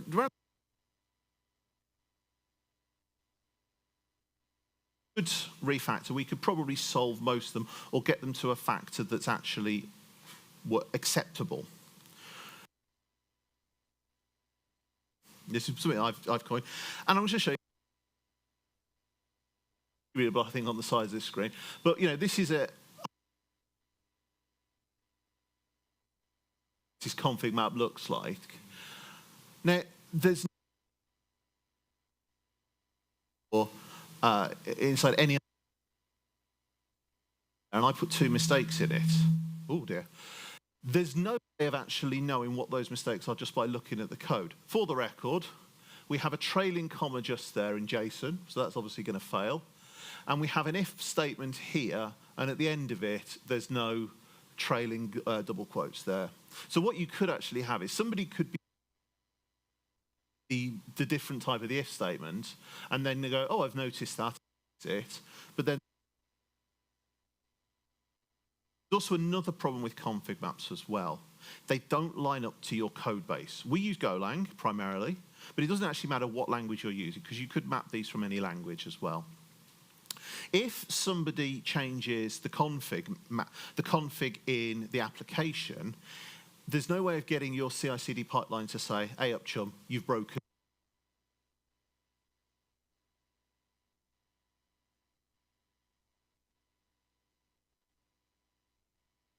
Could actually import the Golang value, struct, straight out of your application. So let's look at the design goals we've got from an installer.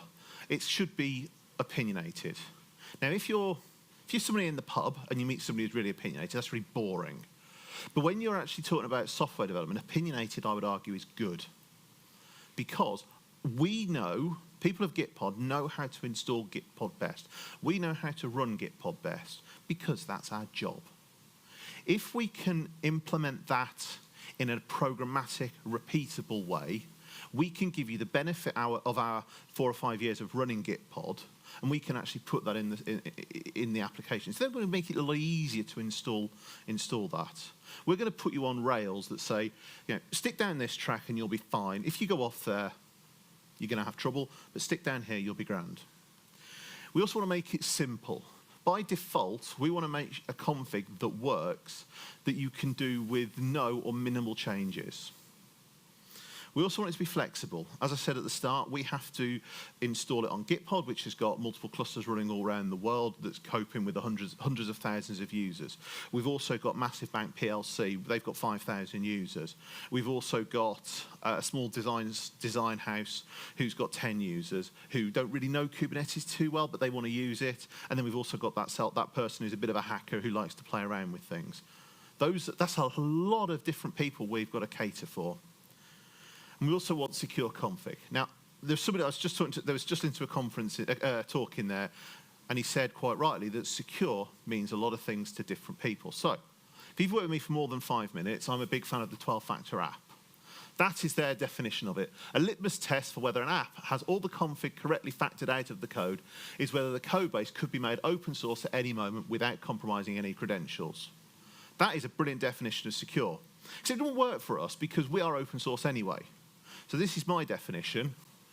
A customer can submit their config YAML via Discord, email, or a GitHub ticket without compromising any credentials. I don't want people to be saying to me, "Hey Simon, can you help me with this cluster? Yeah, this is one bit of my stuff. It's like, oh, I've had to factor out this password here that's in there." I just want them to be able to send it without even thinking about it. I can look at it and go, "Yeah, I can see where your problem is. This is what you need to do to solve it." Some design patterns. Everyone loves design patterns. I mentioned it earlier, Golang. Helm and Kubernetes are all written in Golang.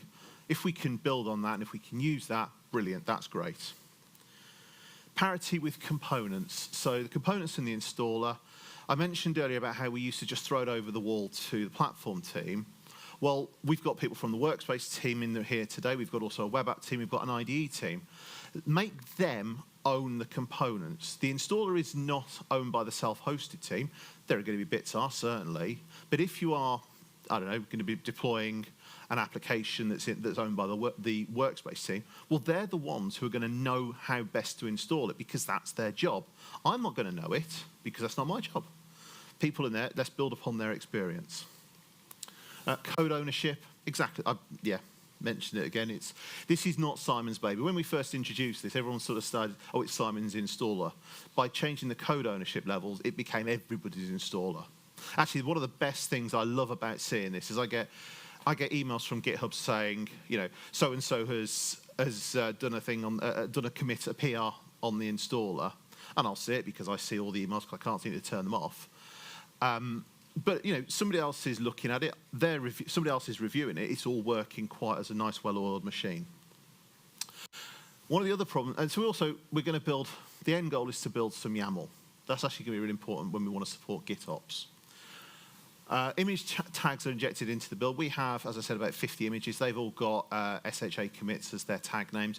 Let's embed those into the installer itself. That's going to be part of the binary. Too well again because of the screen. But this is a minimal config. This is what you get if you go git pod installer init. The only change you have to do there is the domain. You have to put in your own domain. But if you just change your domain and you just run that, that will give you Git the dependencies, your database, your object storage, and your Docker registry. They're going to be in cluster. They're not going to be particularly performant, but it's going to work. The person who's been told by their boss to go and investigate GitHub, they can actually go and get that up. They can get that running in 20 minutes, and most of that time is waiting for your cluster to provision. Let's have a look at our fictional customer, Massive Bank PLC. They've got their own. They've got an external registry. They've got an external database. They've got an external object storage. Well, look here. I'm really sorry. This is a bit small, but we've referenced here some secrets. So the object storage there, we're not using in cluster, and we're just referencing a secret there. That's how we do it. So they can send, Massive Bank PLC can send that to me over email. No credentials are going to get compromised. They might want to take out their domain name. That's fine. But it's not. I can see what they're doing there. We also have the composite render function. This is basically how it all works internally. So we build upon, you know, this should, if you know Helm, this should look fairly familiar. So we have a directory here which introduces everything. This is our dashboard, which is one of the more simple components. We're saying we've got a deploy, we've got a network policy, we've got a role binding, we've got a common service there. That's going to all generate that. And then we're just using the default Golang here. Again, if you know Helm, that's exactly the same stuff. It's just generating it using the Golang struct. Helm dependency injection, I mentioned it earlier, that's really useful. Helm template to the rescue. I don't want to be defining and looking after MySQL. I don't want to be looking after RabbitMQ. So we've written here a Helm import template, which basically just wraps the Helm template function. It does basically exactly the same as if you go Helm template, whatever the template is, and it will generate the YAML for it. That injects it into, that basically, at the end here, you end up with a string. So with all the values that we've got there, that's YAML there. Validation, I mentioned this earlier, is one of the big problems that we have with Helm. With an installer, you can pass it in, you can actually then validate what you've got. So we've got two types of validation. We've got your config. So you can say, yes, this config is valid, or no, it's not, and you can give an indication as to what's wrong with it. Same also with your cluster. We can connect to client Go, we can take the kubeconfig file, and we can say, yeah, your cluster's fine, or, oh, you're not running on Ubuntu, or you've got the wrong kernel version, or you don't have the right node labels. We can actually do that beforehand, so we know if the installation is going to succeed or not. Some of the benefits that we've had: lower barrier to entry is the big one that I love, and code ownership. Lots of benefits in there. One of the problems with Helm is, I'll go back to code ownership, is because it's all a flat file, you can't very easily inside GitHub, the owner's file, you can't say who owns what code without splitting it out into different modules. Well, because we're doing it in separate Golang modules, we can. That's nice and easy. It's not all plain sailing. There has been a few drawbacks. The biggest one is people are resistant to change. People like the Helm because they know it. Oh, I can contribute to Helm because I know it. That's always a problem as well. The complexity is abstracted away. It's, you know, with Helm, you can control everything. We're giving people guide rails to work on. By getting rid of that, there are going to be some people who have problems with that, and it won't necessarily work for their installation. We've introduced a thing at the moment which we've called post-processing, where you could effectively edit the YAML file at the end of it, and we actually tell people how to do that. That's effectively how we solve that one. And we also have to create our own secrets. But again, we tell people what to do with that. It's fairly straightforward, and it's part of the validation. The future. So we've recently introduced Replicated, which is a service that we subscribe to. This is a Kubernetes job that runs in the installer, effectively runs what you're doing. It's from your point of view as a user, it's a nice fancy GUI for your config. It builds all the secrets for you. It takes everything and it says, right, okay, we'll do everything you need for the cluster, and then we'll install Gitpod. But it also adds for us quite a lot of additional benefits, like we've got validation, there's pre-flight checks, and there's ways of us getting support bundles so we can actually see, without actually having anybody to send anything over the wire, they can just click a button and it sends us the support bundles. Another thing we want to do is remove unnecessary config. So I said to you earlier when I showed you the minimal config, that was still 30 lines long. We could considerably get that down to 2, the API version and the domain name, and everything else will be default. That's where we could go with that. That's where we're going to go with that. And finally, QuickPod. We had an offsite in Portugal back in March, and my team won one of the prizes for the hackathon we had. And this is going to be coming very, very shortly, actually. There's a PR open for this at the moment, as of yesterday, where we're going to be able to run it on a single instance of, say, K3D. So you can run it on your own laptop, and it just runs automatically as a local machine. One of the things I love about the internet is that the internet is full of people who are positive, open, resistant to change. The very first comment we had was actually really negative. So I'd done a lot of work on this. I basically spent August to the end of December working non-stop, flat out, quite a lot of hours a day on the installer, put a lot of hard work into it. This was the first comment. Honestly, I think it's a bad decision. That was great. The decision to move away from Helm, there's simply too many possible configurations. That came within 10 minutes of the first publish of it. 2 weeks later, that bloke bought 5,000 licenses. So I'm not saying he hasn't got a point, and he absolutely did have a point with the configurations, which I've addressed earlier, but you know, that's one of the problems that we had. We had a bit of better, more positive feedback later on. That was always nice to have it. Would I do it again? In these specific circumstances, yes, I would. It was a really good decision to make because we're an open source project where we use an open source for everything. If you're working on something where it's small, if you're working on something where you've only got maybe a few components, don't do this. This is hard work. But if you've got something which is a lot of stuff, you've got a lot of components, you've got a lot of people in open source and it's difficult to install, definitely look at investigating your own installer. Best thing is that all of our stuff is open source. You can see the installer, you can take ideas from it, you can nick it wholesale if you want. That's me, I'm Simon Ems. I'm the Shroppy Beak on Twitter, mostly talk about my beekeeping. And we also have there, for anybody here who wants to try Gitpod SaaS, there's a code there for 3 months of Gitpod Unlimited. Go to gitpod.io. and put in the code Valencia3. Thank you very much.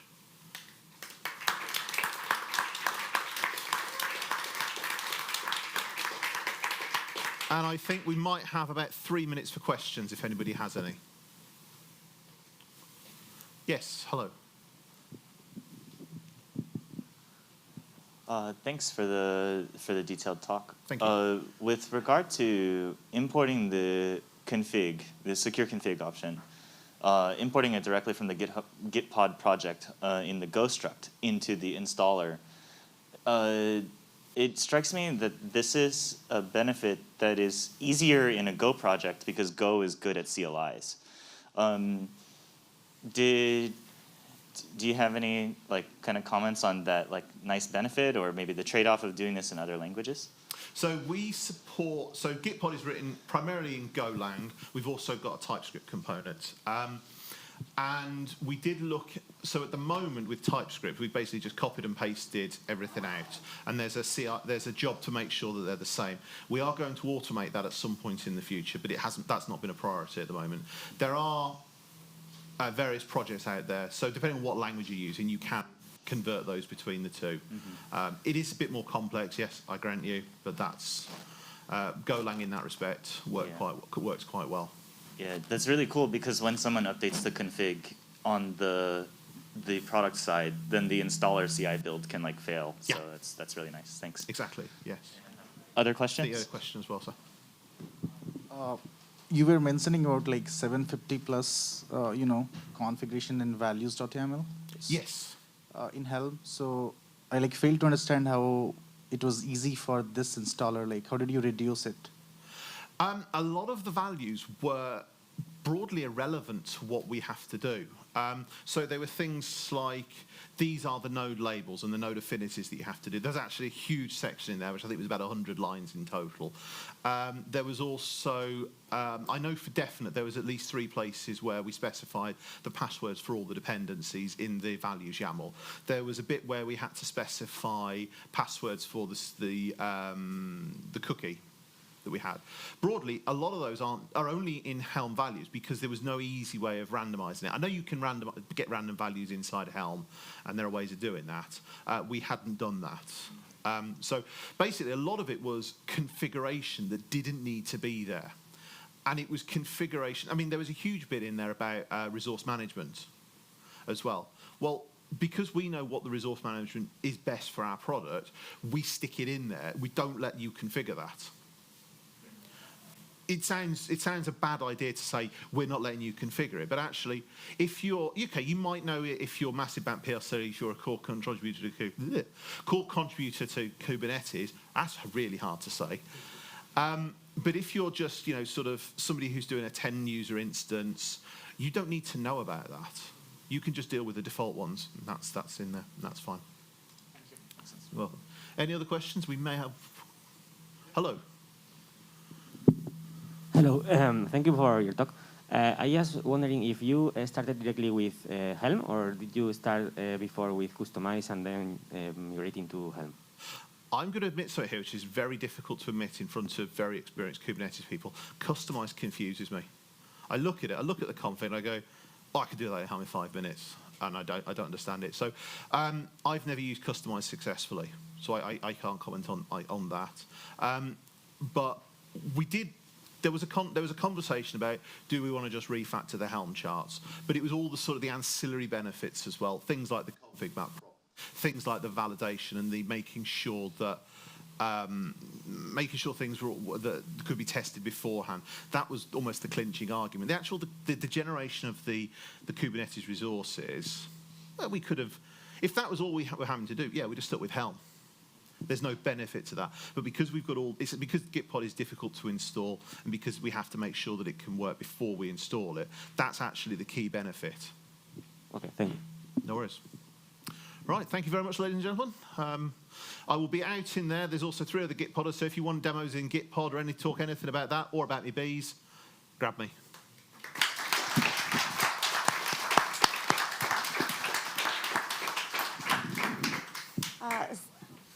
So this is the last talk before our long break. Lunch we'll be meeting back here at 3:35. So enjoy Valencia. Eat some good food.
ha nacido el Redentor.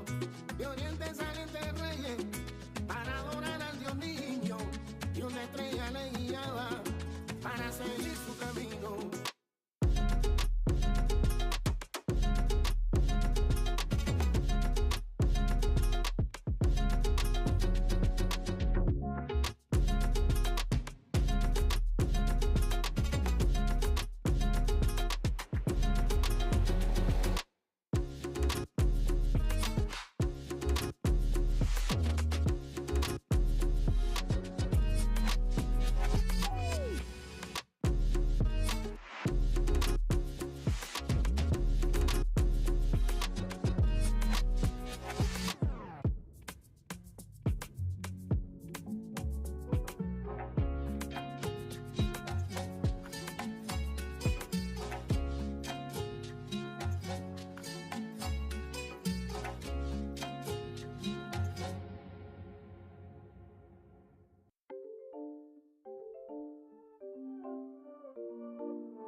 Patos comiendo sopas en el aire diviso. Un ángel que le decía, ha nacido el Redentor.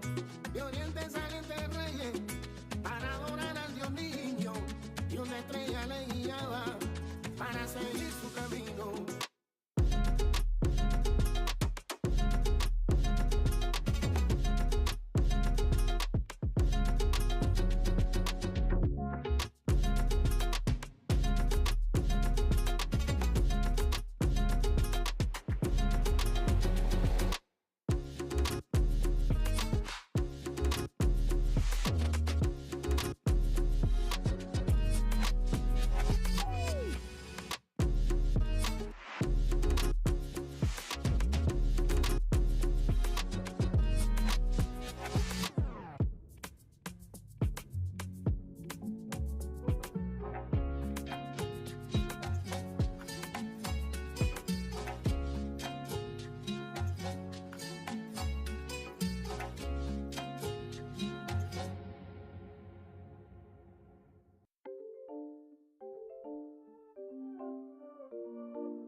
hermoso paz en el aire diviso, un ángel que le decía, ha nacido el Redentor. De oriente salen de reyes para adorar al Dios niño, y una estrella le guiaba para seguir su camino.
a USA them kill a youth boy. And me say down a Jampton they kill a youth boy. And in a Europe kill a youth boy. Babylon man a them a killing every youth man. Yeah, each and every day Babylon them on the street with them guns. We just have a baseline to fight them out. We not use no brutality. Come let me pretend we not use no brutality. I say we come and paralyze Babylon with the baseline. Come and paralyze Babylon with a big baseline. Can't kill the billboard, come fit with that. In a rubber dub style. I make we roll. The Babylon siren, I make we roll. Side the police yard, them a so we roll. Never release, big shot can't have no phone. I make we roll. I make we run. The Babylon siren, I make we run. Side the police yard, them a where we run. Never release, big shot can't get no fun. I so we run. Reach left the Babylon and keep scary. Say we can take that we say. I so we dance and paralyze Babylon. And with the music we shall paralyze Babylon. Do it, Sean.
Fire, I go burn them.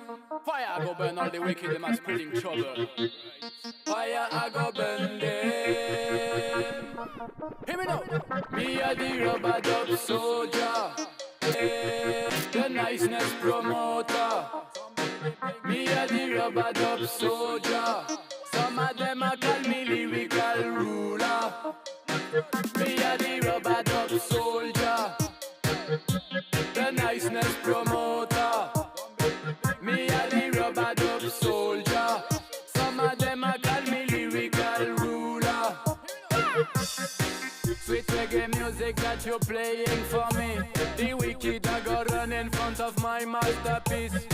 So let me roll a spliff and drink a fresh beer. Listen to my lyrics, me a the skank engineer. Give me drum, give me bass, give me skank and melodies. All the track on the desk, tell them we ready.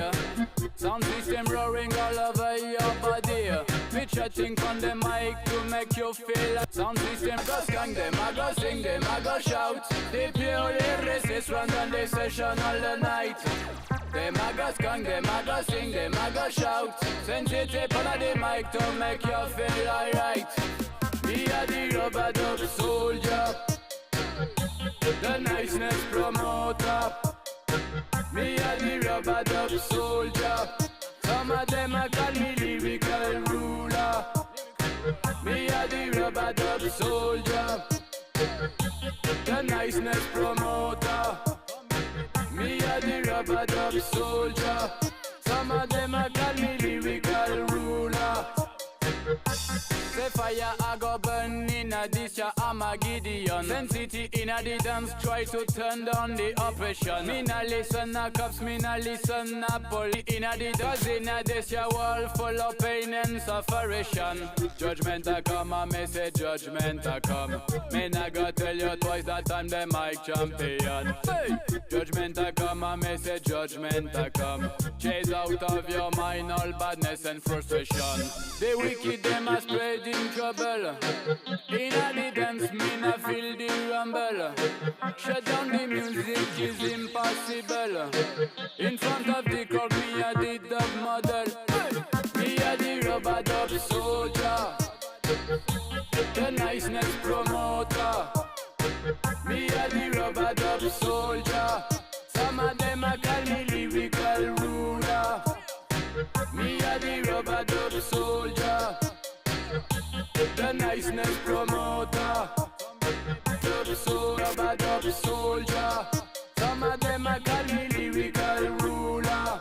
Hey!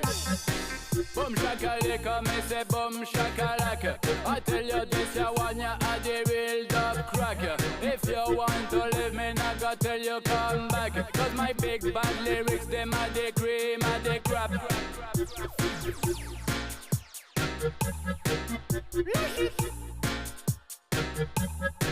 Great sounds call, the rubber dub soldier. Sensitive on the mic center.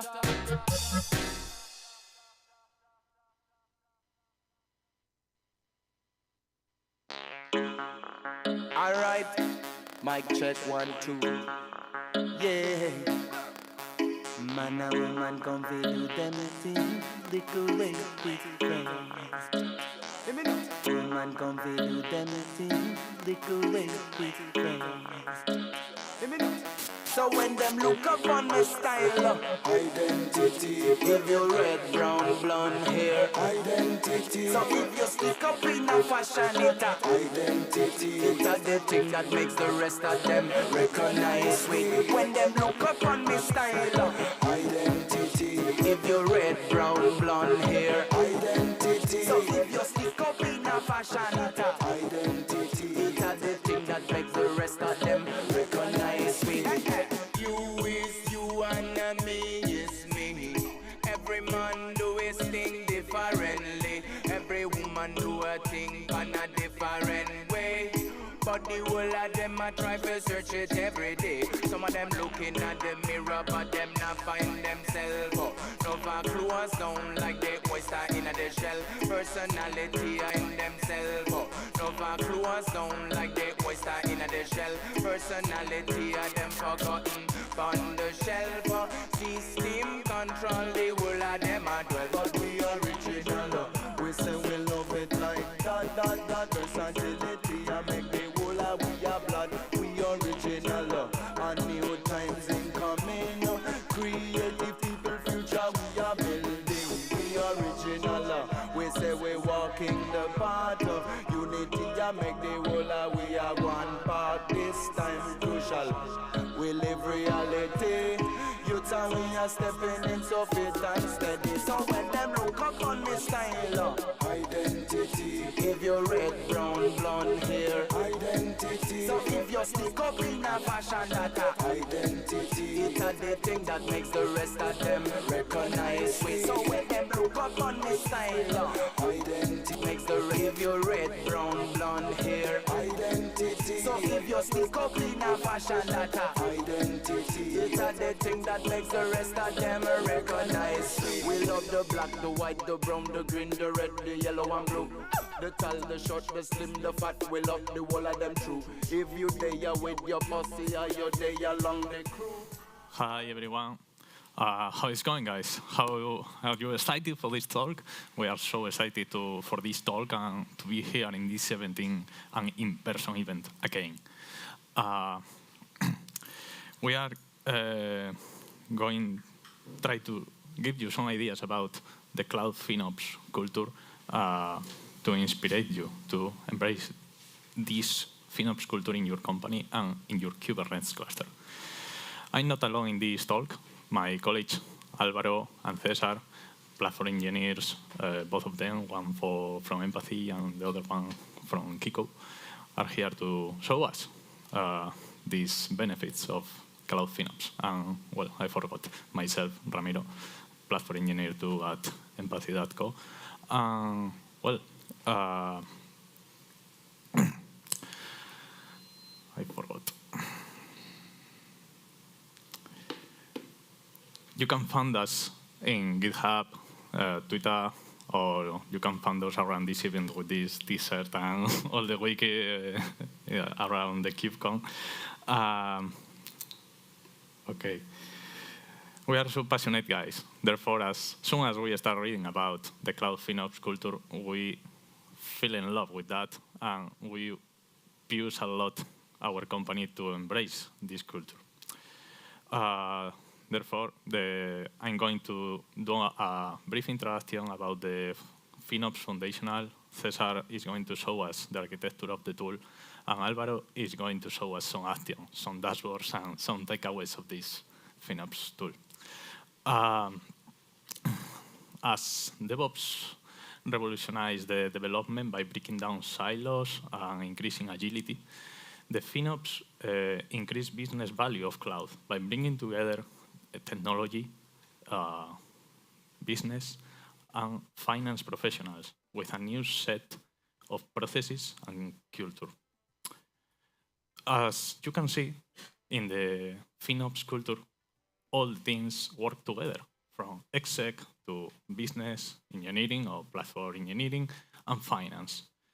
Every team has different motivators to drive spend and savings, and all the teams should work together with a little bit of empathy to align each other goals. To sum up, FinOps help to align all the teams to organizational goals. These look pretty good in the slides, but how can we start? Okay, the FinOps life cycle can be reduced to 3 phases. The first phase is the info phase, where we are going to focus on the give visibility and resource allocation to the different teams. In this phase, to getting started, defining a task allocation strategy is a key to have a common language between all the different teams. After that phase, we can go ahead to the optimize phase, where we can save cost easily, right-sizing the workloads or simply reducing the underutilization workloads. And the final phase is the operational, where, as always, we are going to automate everything and embrace the culture of all the company. As on our journey, we realized that the vast majority of the cloud providers doesn't allow us to, they only show us a cost report, but there is no way to see the cost of the Kubernetes workloads that are running under EKS, GKE, or whatever. Therefore, the main motivation was to give this visibility to the teams, give the teams the possibility to see the impact of their actions. What happens if they upscale a workload? What happens if they forgot to delete an unused stateful set? Or what is the impact of their action on the build? And all of that with a near real time feedback. We don't want to spend a couple of days to have a metric-driven cost optimization because it's a couple of days later. Although there are some third-party alternatives, the vast majority has license cost, and you don't know what is happening under the hood. And why not to do it in the house? Why not to do it open source? There, we are happy to share with you these links. This is the Kubernetes core report that you can enter, review it, use it, whatever you want, to take some ideas or inspiration. And besides the Grafana dashboard. Now, Cesar, our master and commander, is going to show us a little bit of the architecture. Cesar, all yours. I'm going to talk a little bit of the architecture. So as Ramiro said, we didn't find anything. What? Es que si puedo... Vale. As Ramiro said, we didn't find anything in the market that fulfill our requirements, so we have to create our own. We didn't want to reinvent the wheel, so we have used some of our current infrastructure to do the job that is the proper tool for doing that. So here you have a high-level diagram how the system works. So first we have developed a custom service that retrieves information from the cloud provider API. And then we have our current installation of Prometheus that will scrap these metrics that the service aggregates, and with some recording rules that we already have pre-configured inside of the Prometheus, we'll transform the data. So finally, we can show all these informations with Grafana to our managers or a developer's colleague. Before I go deeper how the exporter works, let me explain you two things. So first is the machine times. Machine times define how many resources a VM has in the cloud provider. So for example, M6i large has in Amazon Web Services, it refers a machine with 2 CPUs, 8 GB of RAM. There are tons of different machine types in Amazon and divided in different families. Also, I want to talk about the instance type, that this is how the cloud provider tariff a given machine type. And there are two types of machine types. The on-demand one, that we know from how much it will cost for a given period of time, and the spot, that this price will change along the time. And this depends of the availability of these machine types in availability zone. So let's check how the microservice works. So the exporter works. So the exporter is a Kubernetes deployment that is written in Go. We have provided all the Terraform necessary scripts to allow this exporter to query the cloud provider, and also we have developed the Helm chart for an easy installation and easy and to work easily with the Kube Prometheus stack.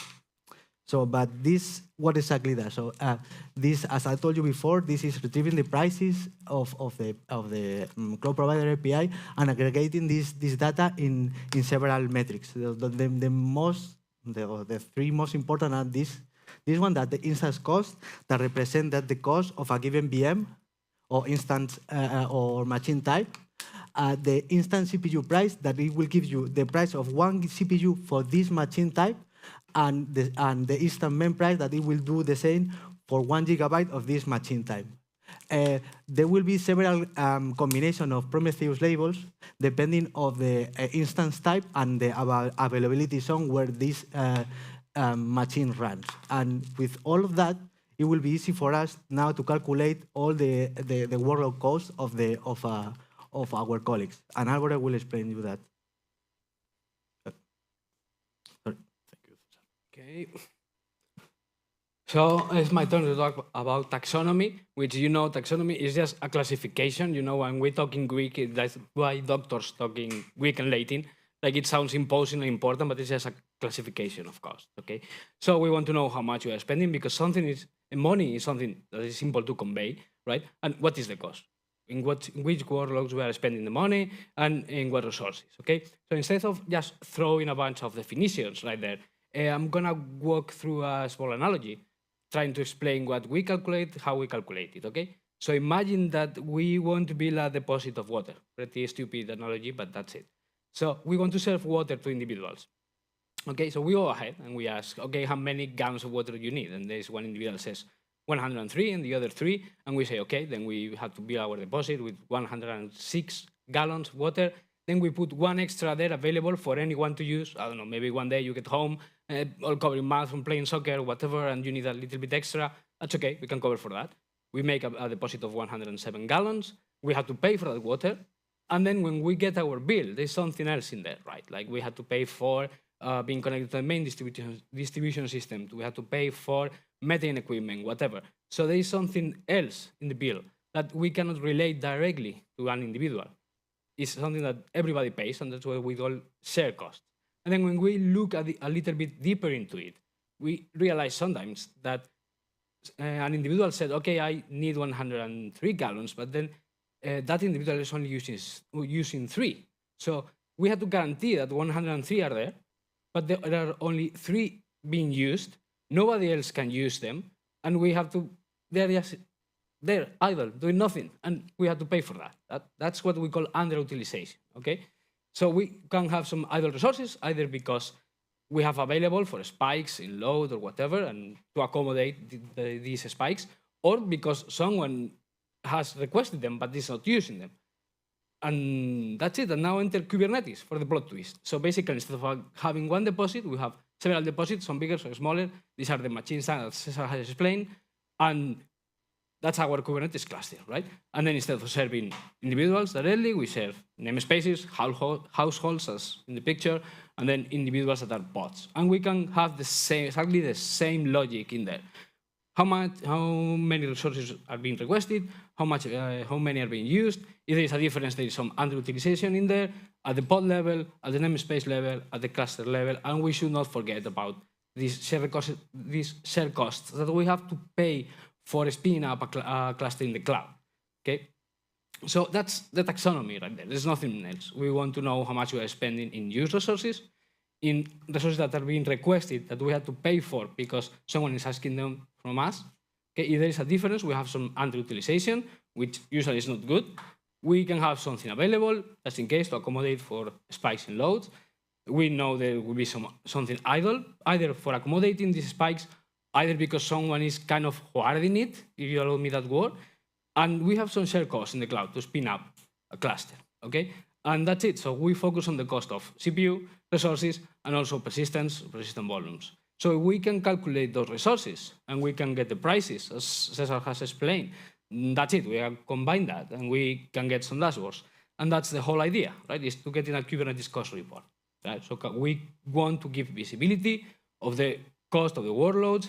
We want it to be near real time, as faster as we can scrape Prometheus, because as Ramiro said, there is usually a delay of in the order of days in the cloud, and usually you get the cost of the cluster, not the workload themselves, and we wanted to do it open source.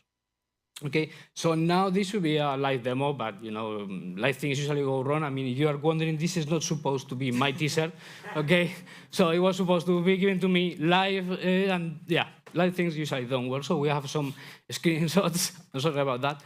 So first of all, a disclaimer: the numbers are not real. This is something we just spin up for for the occasion. Okay, so the numbers are fake news completely, but we wanted to show that we can get how much a cluster costs, how much we are spending in idle resources, because either they are idle because we have just them for accommodating spikes in load, or because someone is requesting them but not using them, kind of hoarding. How much are we spending really in using resources in our workloads? How much we are spending just to spin up the cluster in the cloud, and the cost of our persistence. And we can divide this as much as we want. As Cesar has explained, maybe on machine types, on instance types, so we can get which ones are better for, depending on the workloads we have, the evolution over time. We can get this at the namespace level. We can get this at the pod level. That's okay. And now you want some more. The point is, we have to calculate the resources, calculate the cost, right? So, yeah, why don't we get a user report? I mean, at the end of the day, if we had to decide if we need to delete a workload or right-size it, or maybe we just move something into Kubernetes and we need to know actually what is that using, talking in terms of dollars doesn't really make that sense. Better to talk in terms of CPU and memory, right? So we also have dashboards for that. So you can get CPU or memory you're using, you're not using, what's the usage of your persistence. We can get if your workloads are setting requests, setting limits, what's the quality of service the cluster is giving to those workloads. We can give some recommendations on what maybe it's a good point for resources, for requests, for limits, for your persistence. And now that I'm getting closer to the end, what I want to talk is about the future. What we plan to do with this is, okay, we can give visibility to everyone on what's the cost on the resources they use in the cloud, okay? But this is visibility, right? So we wanted to maybe get some reports, or at least getting some traceability or tracking those costs and trying to see, okay, are we doing better? Are we doing worse? Are we saving actually something as time passes? Then talking about sustainability, which is something even more important than cost, is that now some clouds are starting to report what's the carbon footprint of the resources you can pay for or buy from them. So if we can get the resources and we can get this carbon footprint, we can get the carbon footprint of our workloads, which is very interesting. And we are even thinking about stuff like Kepler. Maybe you have heard of that with eBPF, or we're just making up our mind about that. So, but it's a nice way, a nice path to follow in the future. And also talking about spot or preemptible capacity, we are doing calculations now per hour. That's a little bit tricky to do that calculations. We would like to go like per minute to get a more granular way of how those are actually charged in the cloud. So that will be like the very, very next step. We want to focus on that. And as takeaways for the talk, this is now getting close to the end, is just we wanted to give visibility to the cost inside a company, to give trust, to give sustainability, transparency, something that is openly accessible, that we can get in a timely manner. We want to make informed decisions in terms of where we can cut some expenses. And in order to make informed decisions, we need information. That makes sense, right? So we want these decisions to be driven by the business value of the cloud. And we want also to bring in ownership, cost ownership. I mean, teams or circles or whatever, or tribes, whatever you have in your organization, whatever you call it, but try to bring some ownership into the cost of what they are using in the cloud. It's not just the operation guys spending money. We spend money because someone is asking us to spend that money, right? And you have there the GitHub repository. You can go there and see the code. You have the dashboards in Grafana.com. You want to use them. You can find us in Twitter. And so use it, break it, report a lot of bugs. We are more than happy to get your feedback. And that's actually the end of the presentation. But I will leave this slide just in case you want to check it out. And if you have some questions, we're more than happy to answer them.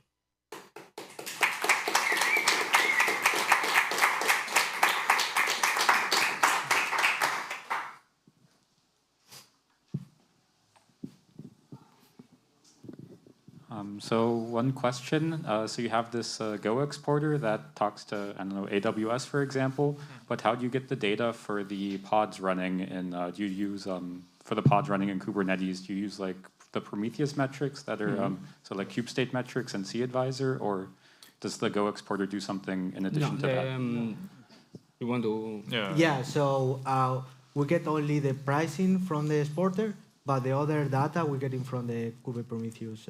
So it is already getting from the Kubernetes. Thank you. The cut buys. Eh? The cut buys or Yeah, the cut buys and all this stuff that we have already running in the cluster. But yeah, we could do that in the exporter, but we decided as we have this information already in Prometheus, don't do it again.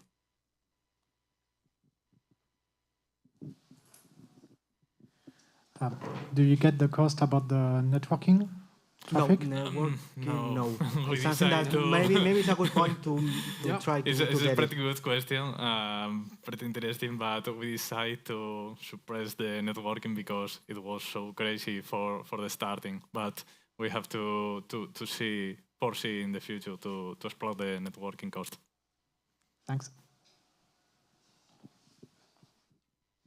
Is your tool able to handle custom machines too, or just the default machine types? So if I spin up a machine with 8 CPUs and 13 gigabytes of memory? So it depends of the cloud provider. But for example, in Google, you can do that. In GCP, so we are able to do that. Also, we need to change a little bit the exporter to work with GCP. But in Amazon Web Services, we are not able to do that. How we calculate the relation between the price of 1 gigabyte of RAM and 1 CPU, we have a rule that we think that is 6.7 times the amount of the price of the CPU of a gigabyte. So for us, it will not be possible. At the end, you cannot do that in Amazon because you cannot change the machine types. They give you the machine types that you cannot. So but if it will be possible and we get the CPU price and memory price, for sure. Yeah, but for GCP, for instance, the GCP API gives you the cost of the CPU and gigabyte of CPU core and 1 gigabyte of RAM. Therefore, you can do it. So the limitation lies on how the cloud provider provides the handle. prices. Yeah, yeah, that's it. Okay, At the same that what Alvaro commented before about the sustainability, the carbon footprint. Right now, AWS show a sustainability report, but they don't have an API to explore it. Therefore, as soon as they has this API available for explore, we can do it. Okay, thank you. Any more questions? Okay, thank you very much for the presentation. Thank you.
Enaiz erregen errege, enaiz jaunen jauna. Enaiz erregen errege, enaiz jaunen jauna ez ez. Enaiz erregen errege, enaiz jaunen jauna ez ez. Enaiz erregen errege, enaiz jaunen jauna. Zerbait entzun dute esan didate, musika ona erail dute. Ez aldago artista onik jada, ez alda existitzen entzuten espada. Batzu nahi dutena egitea ote, Euskal Herrian arrakasta bide. Na egitea ote, inoiz izilduko, aurrera tinko. Desertu hontan, non da oasia, geratzen den ura batzuna bada. Nola orduan egarria ze, ez banaiz inoiz izango, erregen errege. Enaiz erregen errege, enaiz jaunen jauna. Enaiz erregen errege, enaiz jaunen jauna ez ez. Enaiz erregen, enaiz jaunen jauna ez ez. Enaiz erregen errege, ez naiz jaunen jaun. Komertzialaren arnegariak, arratiak horregelariak, izan ginenak orain garenak, arratiako musikariak. Komertzialaren arnegariak, arratiak horregelariak, izan ginenak orain garenak.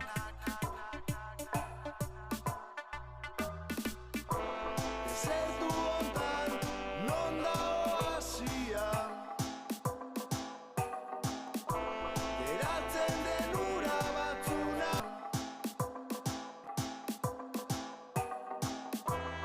Nola orduan egarria ze, ez banaiz inoiz izango ez ez. Erregen erregen.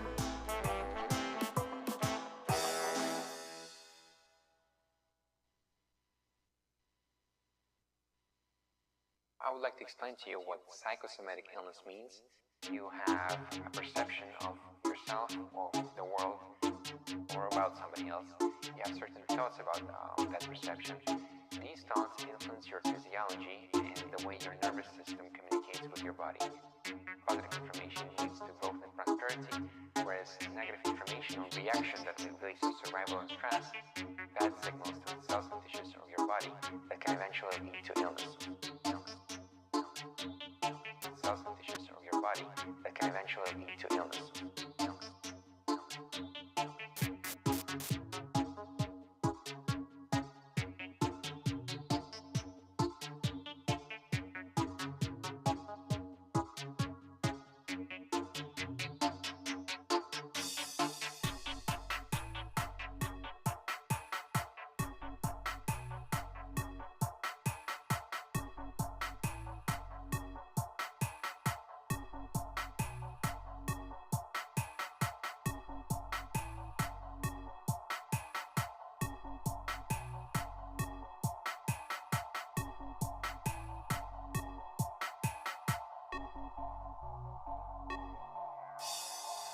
The cells, the tissues, and the organs of your body, they do not question the information that is coming to them from the nervous system.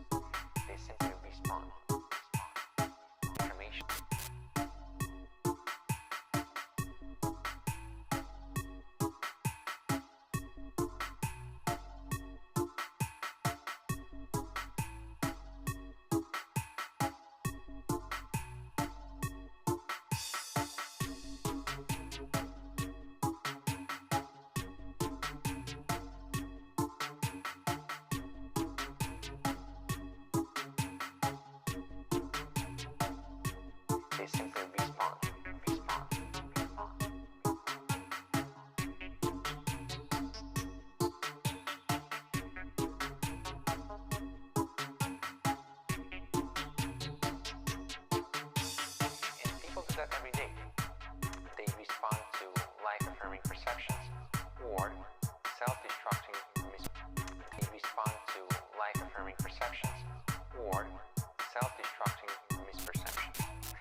I'm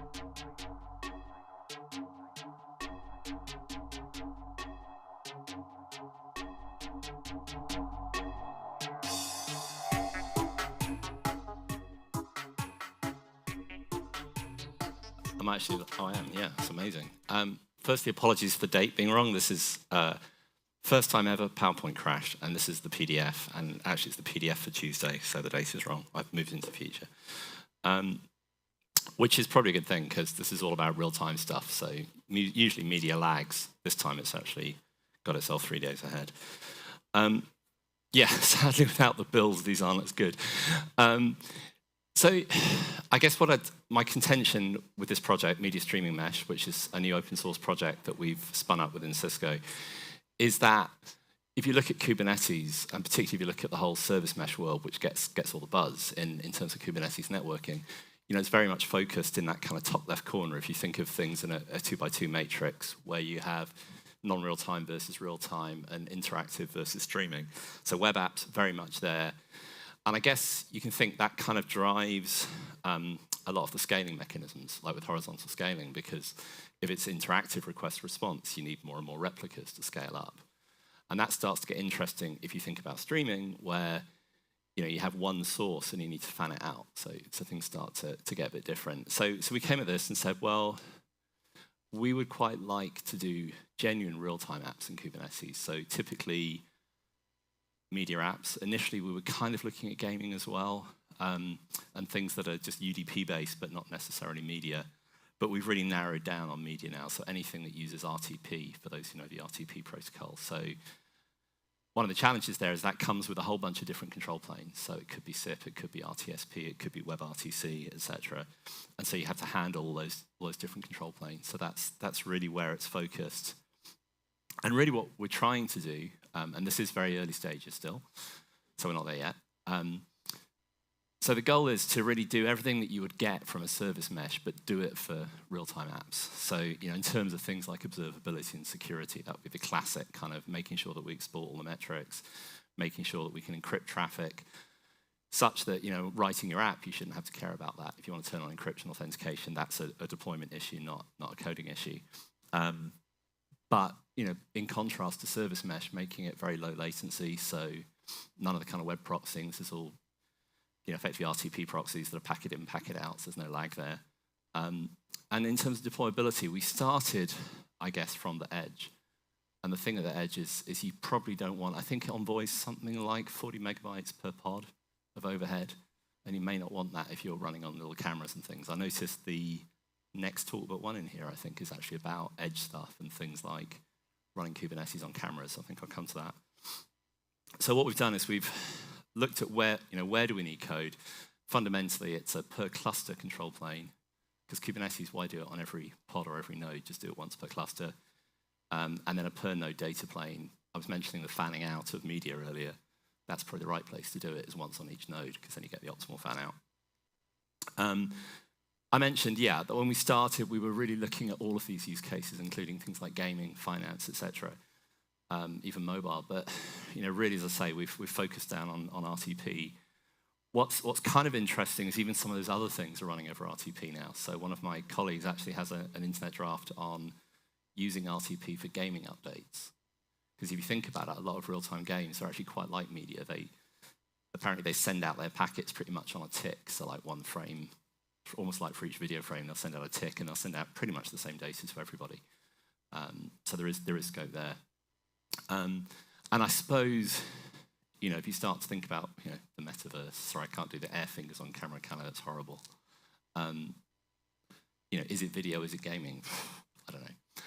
But so we focus very much on things like contribution videos, that's the kind of studio stuff, live video distribution, the retail industrial edge, just mentioning the lower footprint, and that's really where we started. We have demos on that, which I may or may not have time to show. And real-time collab, so WebRTC and all the sort of proprietary equivalents. So that's really where I see this playing. And really, a lot of that's around taking all those apps that it seems that a lot of those have yet to move over to the cloud-native Kubernetes kind of world. They're still running as virtual machines or on dedicated hardware. And so it's making it easier to move that stuff over to cloud-native. So you think about it in terms of live video, and I may be completely wrong, so I'm not a video person. The guys at the back can probably comment better. But you have your camera feeds coming in. They could be SDI, so digital feeds straight from the camera. It might actually be IP. You're then going to mix that. You want to encode it in different bit rates and resolutions, and etc. Probably apply some kind of content protection. Typically, if you're delivering this over the top rather than over the air, you're going to want to fan it out to a bunch of CDN caches that will then do the final delivery to the user. And I guess what starts to get interesting is, can we go real time even right out to the user? So when I talk about that sort of 2x2 matrix at the beginning of real time and non-real time, if you're watching, it's kind of unfortunate, isn't it? Because it's 3:15 in the UK, so I'm currently missing the FA Cup final. I don't really care, but if I'm watching football, the colleague I mostly work with on this is based in San Jose, but he's European too. So he and I both want to watch the football. We could be watching a game. I'm watching on cable. He's watching over the top.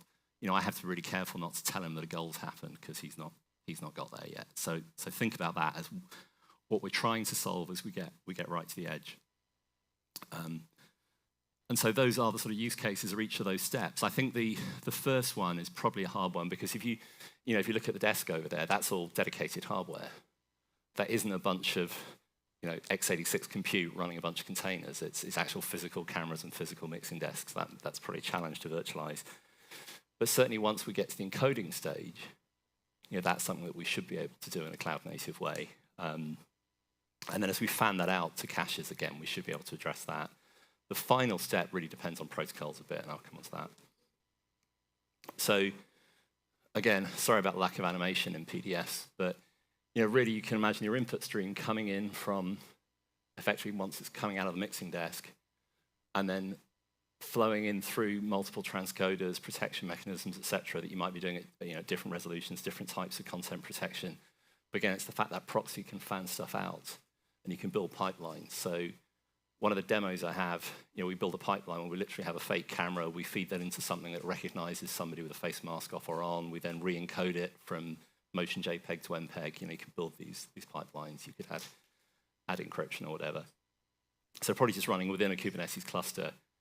And then from there, probably distributing on towards the caches. And really, in that sense, those egress, at the egress of that cluster, you can pull any of the streams you've got and fan those out to the caches.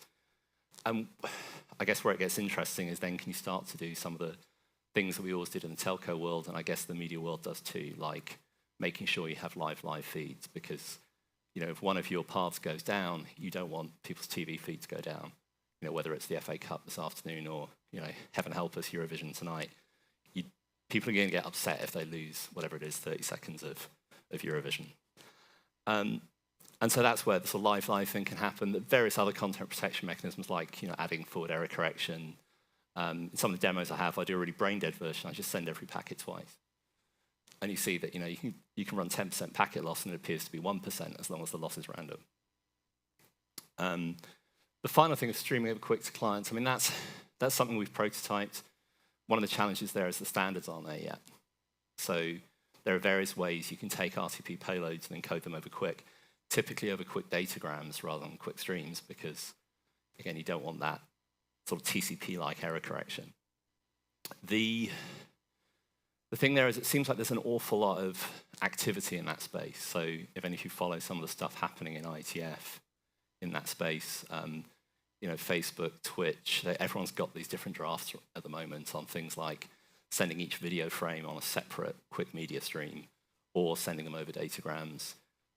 It may be that you completely bypass something like RTP, and so there's a draft from one of my colleagues at Cisco called Quicker, and the goal there is really to create a sort of pub-sub mechanism within Quick that can either be used with error correction or without. So I think it's a watch this space. As I say, we can run it now with RTP over Quick, and I guess the hope is that we can get that into browsers, because once it's Quick and browsers run Quick, then there's an opportunity there. But of course, actually, that's the other thing to mention is that I've shown a computer and a tablet here, but of course, if people are watching the football, the problem is that most likely they're actually watching it on a big, Samsung or Sony or whoever TV, and can you get the vendors of all those TVs or all the set-top boxes to upgrade to what you need? So there's a real sort of lag that you're likely to have there in terms of eliminating the lag. So video monitoring, again, this one suffers from lack of build, but the use case here, so there's probably two sort of extremes to it. One is, like a lot of you, I came through the airport this morning. You go through an airport and there will be hundreds, if not thousands, of security cameras all in one giant sort of super campus. And what you might want to do is have a separate monitoring center. So say you're at Heathrow, you've got 4 terminals active, but you might have a separate monitoring center, could be on-site, could be off-site. And there might be lots of people in there, there might also be analytics apps. So what you want is that each feed from any of the given cameras, it might be that nobody's really watching it, you're just storing it or something. But it might be somebody's watching it live, but also an app's consuming it, so you actually have to send it to 2 different locations. And it seems that what a lot of deployments do today is they use UDP multicast. So if you go into your camera, if you have one of those little RTSP type cameras, you can say, oh, I want to run RTSP, or you can literally say, I just want to RTP multicast it, and it'll just fire it out as a multicast. The problem with that, as a network person, is you end up injecting state into your network to run multicast, which is never a great idea. And so really from a network administration point of view, it's much nicer to have these proxies, basically put them near where the cameras are, put them near where the viewers are, and then do the replication through the proxies. The other extreme of that could be, imagine coffee shops. So if you're, whoever you are, Starbucks or somebody, you're going to have thousands and thousands of coffee shops, but you're only going to have 1 or 2 cameras in each. But again, you might not want to have people watching them in the store because they're too busy making coffee. You might want people in a central location. So how are we building it? So as I mentioned before, open source project. We are literally building this now. So I'll be coding away this week. We've built some of these. Apologies for the terrible use of color.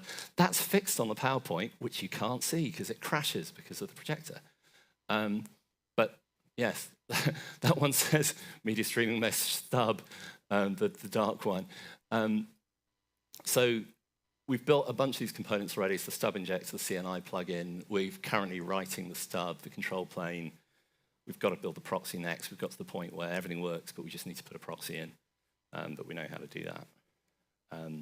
So first, the stub injector. This is something that when I started this project, I was just doing it on my own, not really a Kubernetes expert. So I was doing things like I was just manually injecting like a sidecar container into my pods.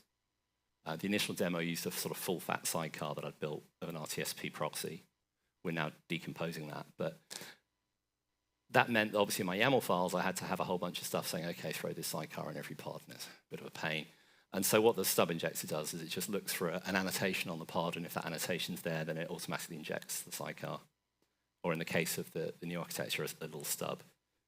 The other thing you have to do, though, on every pod, and this is where the CNI plugin comes in, is you need a bunch of IP tables rules, because those are going to intersect the traffic, the same as, again, you would do with Envoy. So we intercept, so for RTSP, you'll intercept TCP port 554 and direct it into the proxy. So it's putting in those rules. And so again, just automating all of that. And this is a chain plugin, so you can still run Calico or Cilium or whatever your CNI is. This one just gets chained in to do that one specific job. So again, just the annotation, and then everything happens for you. The other plus there is you don't have to run privileged. When I was doing all this manually, I was having to run these pods privileged. So the control plane we've just built. So yeah, we run effectively 1 instance per cluster. It might be in the end we'll figure out how to do proper redundancy where we have kind of 3 of these running, and then there's always a control plane there. I guess that's where you get into some of those interesting architectural discussions, like, do you want to synchronize state for every client all the way through the process, or are you happy to say, well, if I'm trying to watch a video and I'm going through the kind of setup play and I haven't quite got to play and the control plane dies, I'm going to try again. So maybe we care more about once the video's up and running, then we'll make sure we sync it so that there's less kind of chattiness going on. So a lot of that we're still discussing. Fundamentally, what we do is we use the Kubernetes API and the DNS so that we can do URL routing. Longer term, we might implement XDS so that we can do kind of virtual service model. And fundamentally, that control plane, we'll have to have an instance of it for each of the sort of, I mentioned earlier, RTSP, SIP, etc. We'll need an instance for each. We've done RTSP so far, but the way we're writing it obviously is a framework where we just plug in that individual control plane. All the sort of infrastructure is already there. And talking of infrastructure, we're writing this in Golang, and the goal is to use existing libraries as much as possible. So there's a library already, for example, for RTSP, Go RTSP lib. So we just pull that in and then write code on top of it. Everything's gRPC, so we talk gRPC to the stub, which is the thing you can't quite see on the right-hand side. And then we also use gRPC to program the RTP proxy, basically to put in forwarding rules. So to say, when the packet arrives on this port, you're going to send it to that destination. And of course, because this is media that we can fan out, you might be saying send it to all these destinations. So the stub, somewhat killed again by the lack of animation. I called it a stub just because it's really small. It's just literally something we put in each pod, like a sidecar proxy, but all it's really doing is terminating the control plane sessions from apps and tunneling them to the control plane. So you'll have a little TCP connection from each app typically, and then we have one gRPC connection with bidirectional streaming to the control plane that we can send things over. So it doesn't actually look at what's going on the control plane. So we're doing RTSP so far. My stub doesn't know what RTSP is. It just knows it receives something over TCP and effectively punts it to the control plane. For RTSP, what we may need to do, though, is the intercepting the data plane, because there's an option in RTSP to do all of that over TCP. And that's where we might sort of have a thin layer of it, sort of getting closer to the app. Normally what we'll do is we'll just basically poke a rule into the kernel to fire stuff out of the pod and into the proxy. Again, this is where we may do things like authentication with Spiffy Spire. Maybe there's other stuff we want to do here. So if you think of that live case, if you're super paranoid, you might want to do it right from the pod rather than on the node. But I say the footprint's very minimal. I've written this in Rust. It's probably, I don't know, 500 lines or something. So it's fairly small. And we wrote it there just to wanted to keep the footprint low, keep the latency low, particularly in those cases where we intercept the data plane. And I think that's one of the things that's going to be interesting as we push this forward, is like, up to now, we've always just assumed that we're running on top of a regular CNI and everything's good. What might get interesting is if you think of like a 4K video stream that's uncompressed, that's about 10 gigabits. You might not be willing to lose a single packet. You really want to pump that through your CNI. So it's going to be interesting to figure out how that all works. Then the RTP proxy, we should say we're literally about to start writing. Fundamentally, it's just going to terminate RTP and then forward packets on. But that's sort of the easy bit in a sense, and that gives you the ability to sort of translate from V4 to V6 and unicast to multicast, etc. But I think what's going to be interesting is the filter chain. I'll come on to that on the next slide, what that is. And that's, I guess with an open source project, that's the interesting bit, is how do we build a community? And I'm useless at this. I mean, I'm not. I think it's the first open source project I've ever spun up. So if you're going to work on something, then you had to have a way to contribute. So for example, while we were sort of experimenting, figuring out what we were doing here, I looked at, I mentioned gaming earlier. Google have a proxy out there called Quilkin that's specifically for games. And it's basically just a UDP proxy written in Rust. And the first thing I did was I went and had a look at that, and I wrote a filter for it to do like hashed load balancing. And that was fairly easy to do. And I could do that with a sort of fairly minimal understanding of the project. I could know enough to write that filter. And I guess that's where we want to drive at with this, is that whether you're writing filters for the data plane or whether you're porting in control planes, you shouldn't have to know so much about the infrastructure of the project. You can focus on that, on the functionality you're putting in. Yeah, and obviously we want this to work with multiple control planes. We might spawn multiple instances, but we haven't really had a chance to look at that yet. So fundamentally, in terms of how it works, the packets will come in, we'll strip off the transport layer headers. Usually it's going to be UDP, but there may be this RTP over QUIC or even over TCP. And then with a filter chain, you'll effectively build that filter chain dynamically for what you need to do. So typically you'll do things like adding error correction, fanning the packets out, adding encryption, etc. And then finally it'll flow out to your clients. And so it might be, for example, you want to do stuff like validate that your endpoints are all correct and that nobody's attacking you. And so you might do things like checking the SSRCs and the SDES on your RTP streams. So again, you can write those plugins if there are things you particularly want to address. I was going to do a demo. This is like that moment of live craziness. Let's check it's actually, just to prove it actually exists. So course, this is where you find my VPN's dropped. No, it hasn't.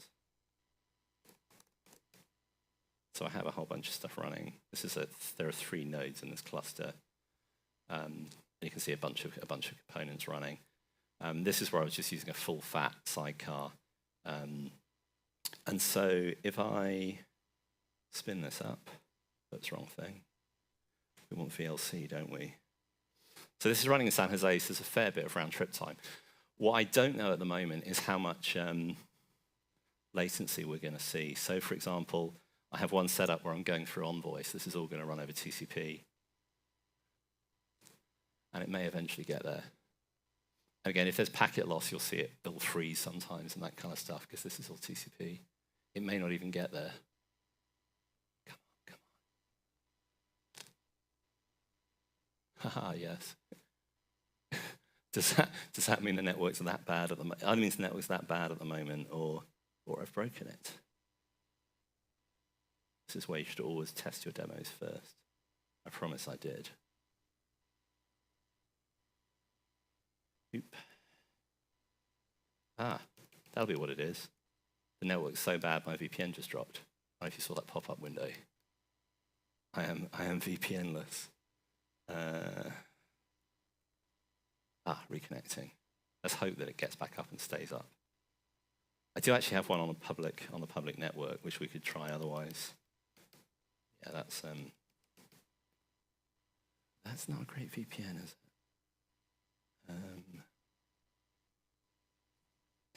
Can't even see which one's the VPN. Oh, it's here, isn't it? Let's just get rid of it. Right, let's try one on the public internet. There's less lag in this one, so it might actually, you won't see the it's running in London rather than in San Jose, so you probably won't see as bad performance.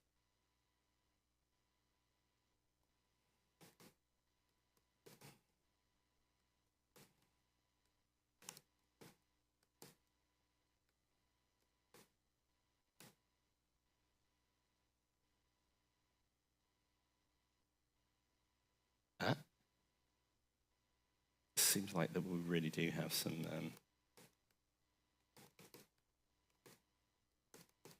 I really should have run a demo that runs on the machine. Oh, seems okay.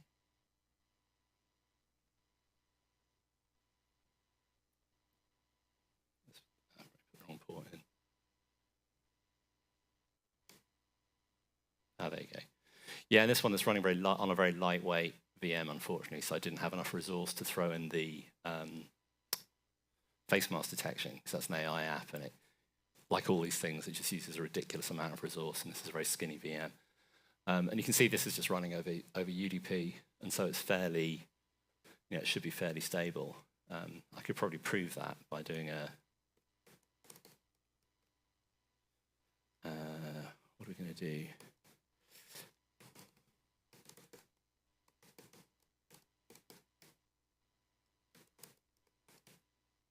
Yes, you can see it's all coming in over UDP. I don't know why the TCP one decided not to play ball. I'll give it one more go.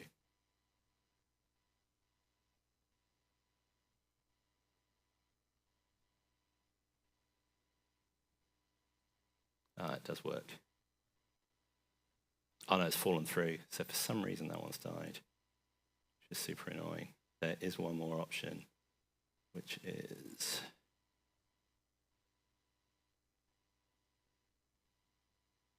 just to run it through kubeproxy rather than running it through Envoy proxies, just run it through kubeproxy.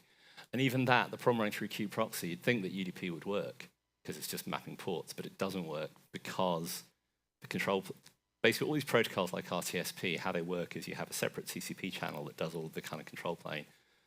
And then what it does is it negotiates your UDP ports dynamically on that control channel.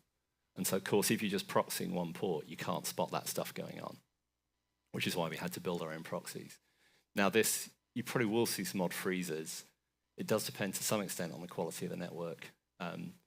And what we can also do if we want for demos is do things like deliberately add loss. But you can see, yeah, there's a bit of glitching there. What I haven't yet done, I suppose, is show it with a football match. and prove that we can get the latency down. And really, ultimately, we know that real time works on the internet, right? Because we know we can run Zoom and WebEx and everything, and it works fine. So we know that's all good. So the question, I guess, is how do we get the cost down? And I guess my contention there is if we can get all that stuff into the cloud native world and use all the same tools, all the same skill sets that we use for our web development, then hopefully that will let us push the cost down to a point that all that stuff becomes doable at the right cost points. Because, again, for me, it's unacceptable if I watch the football that I have to lag 30 seconds. That seems, and in fact, an indeterminate length. So, yeah, it's an open source project. We would really love people to get involved and help. And so, there you go. That should be, yeah, so we have a website up. It's all on GitHub. We're only gradually leaking things out into public repos at the moment. Some of them are still private, but I think the goal would be over the next few weeks, we're really going to start ramping that up and getting it out there. So it'd be great to have people involved. So we're coding it in Rust and Go so far, but we're pretty agnostic as to how we do stuff. It's very much an architecture, and it's a question of working with, hopefully building a community to figure out the right way to do it. So if you have any questions, I'll gladly take them.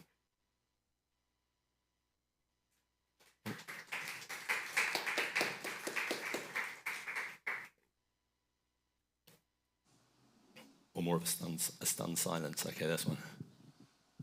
It's not related exactly to this, but as you have been experiencing a lot of performance analysis around this, are you playing together with Kubernetes with real-time kernels underneath? Yeah, we haven't got to that step yet, and I guess that's kind of like what I was saying about the CNI as well, that I think what we're going to try and do is see how far we can get just with regular vanilla Kubernetes with a standard CNI. And then when we see what the limitations are there, I guess we'll start looking to see what we could do to make it even better. And there is some interesting stuff going on from people like Intel, of course, as well, with cloud-native data planes and stuff like that. There's a project in Cisco, the vector packet processor, which is now FIDO, which is a CNCF thing. So there are, certainly on the data plane side, there's stuff. I haven't honestly looked at real-time kernels yet. Thank you. Any more questions? Okay, thank you very much for the presentation. Thanks.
Loyal to my dreams, I'm loyal.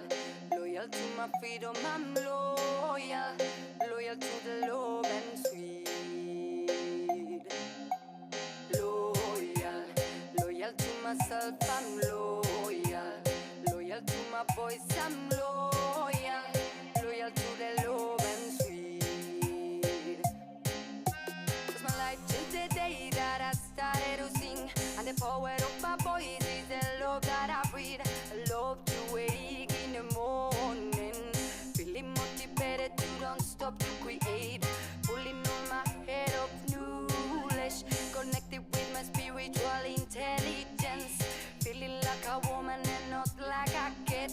I'm growing, growing, growing, growing with the music, learning day by day, opening my mind, opening my head, living new experience, living in a better place, living when I wanna be day by day.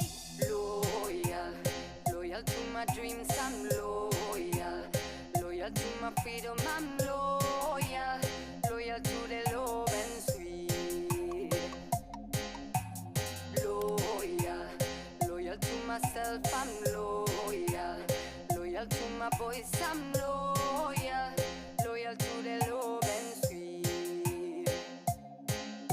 You must be loyal to yourself. Don't care never about what other people say. You're unique, so let other them be themselves. Keep walking, walking, walking.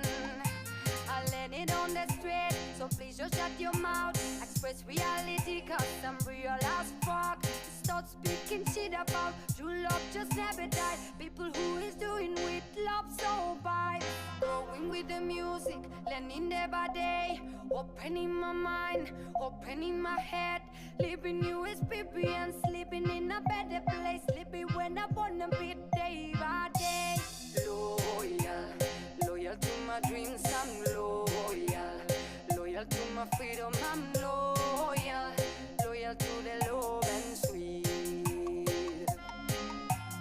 Loyal, loyal to myself, I'm loyal. Loyal to my boys, I'm loyal. Loyal to the love and sweet.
to expose the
See the youths of today.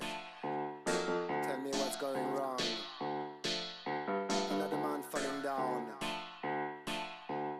Why?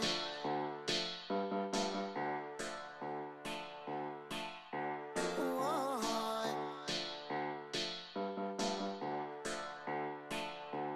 Love is the answer.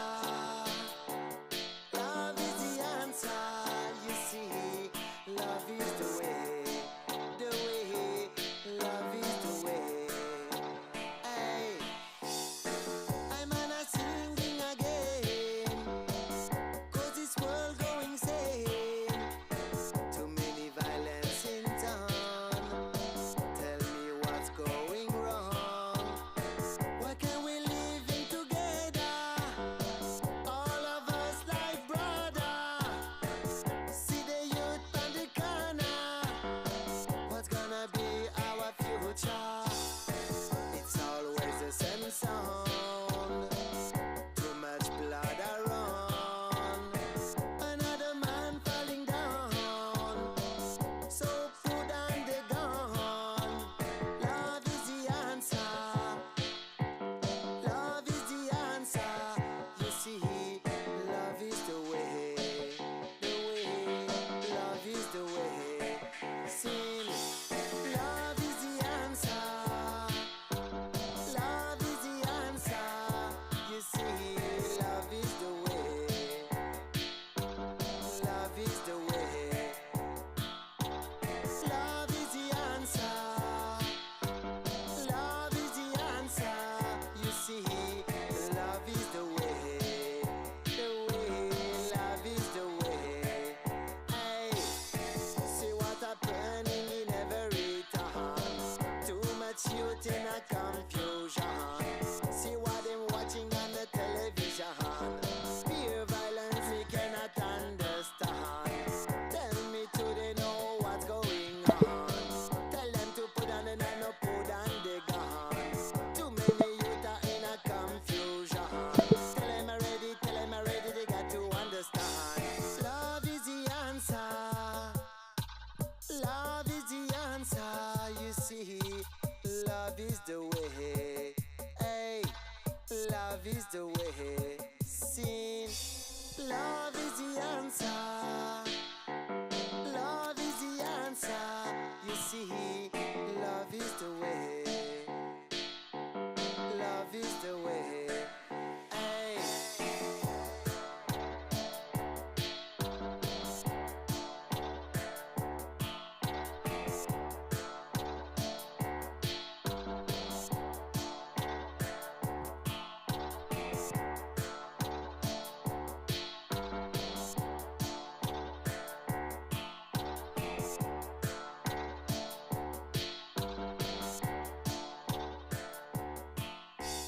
Love is the answer.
Fill up yourself with good meditation. Search for the I.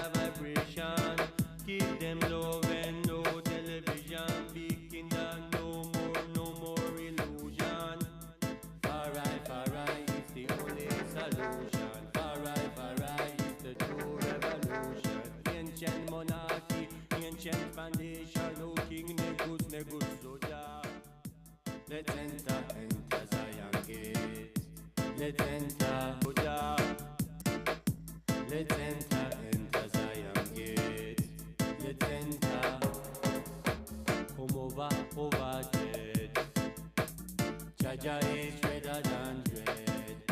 Come over, over dread. Jaja is dread.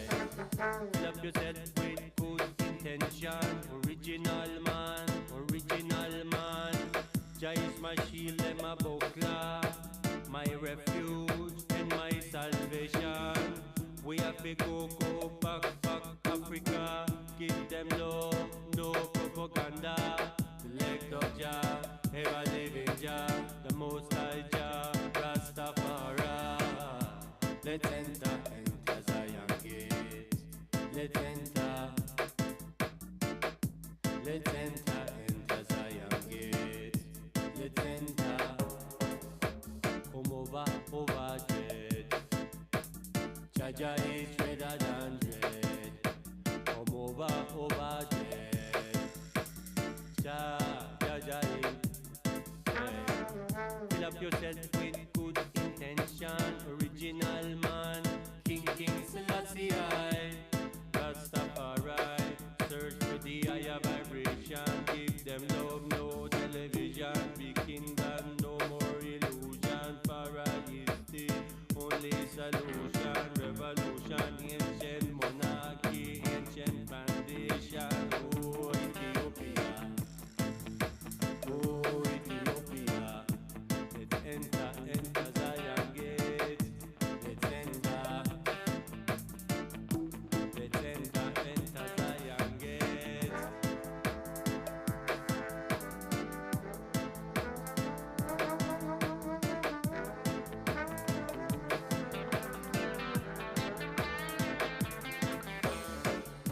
Let's enter Zion gate. Let's enter. Let's enter Zion gate. Let's enter. Come over dread. Jaja is dreader than dread. Come over dread. Jaja is. Whoa! Fire pin man, yeah. That's forward in a generation, Jah. Ever living Jah, ever faithful Jah. The elect of Jah, the most high, the guiding star. That starlight. Jah!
Can you hear me well?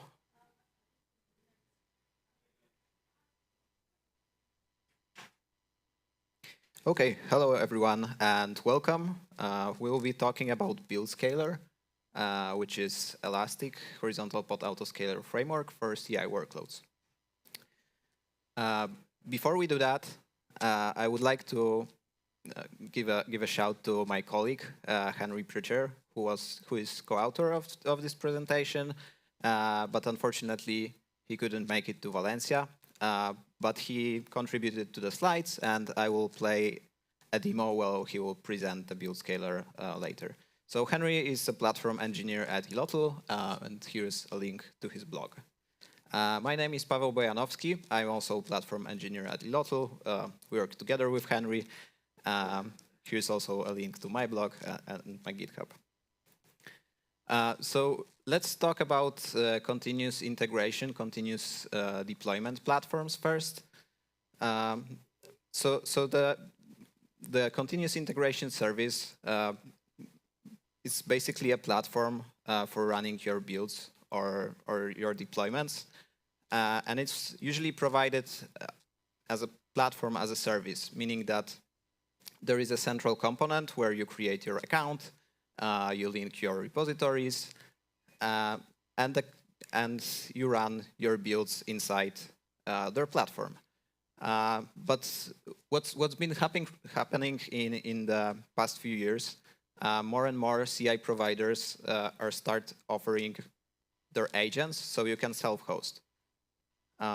Meaning that you can run the agent or runners or workers, whatever the CI provider calls them, in your own environment. And the example of these are BuildKite agent or GitLab Runner, Circle CI, and GitHub Actions also provide their agent as binaries or as Docker images. And we may ask ourselves, why would people want to self-host agents, right?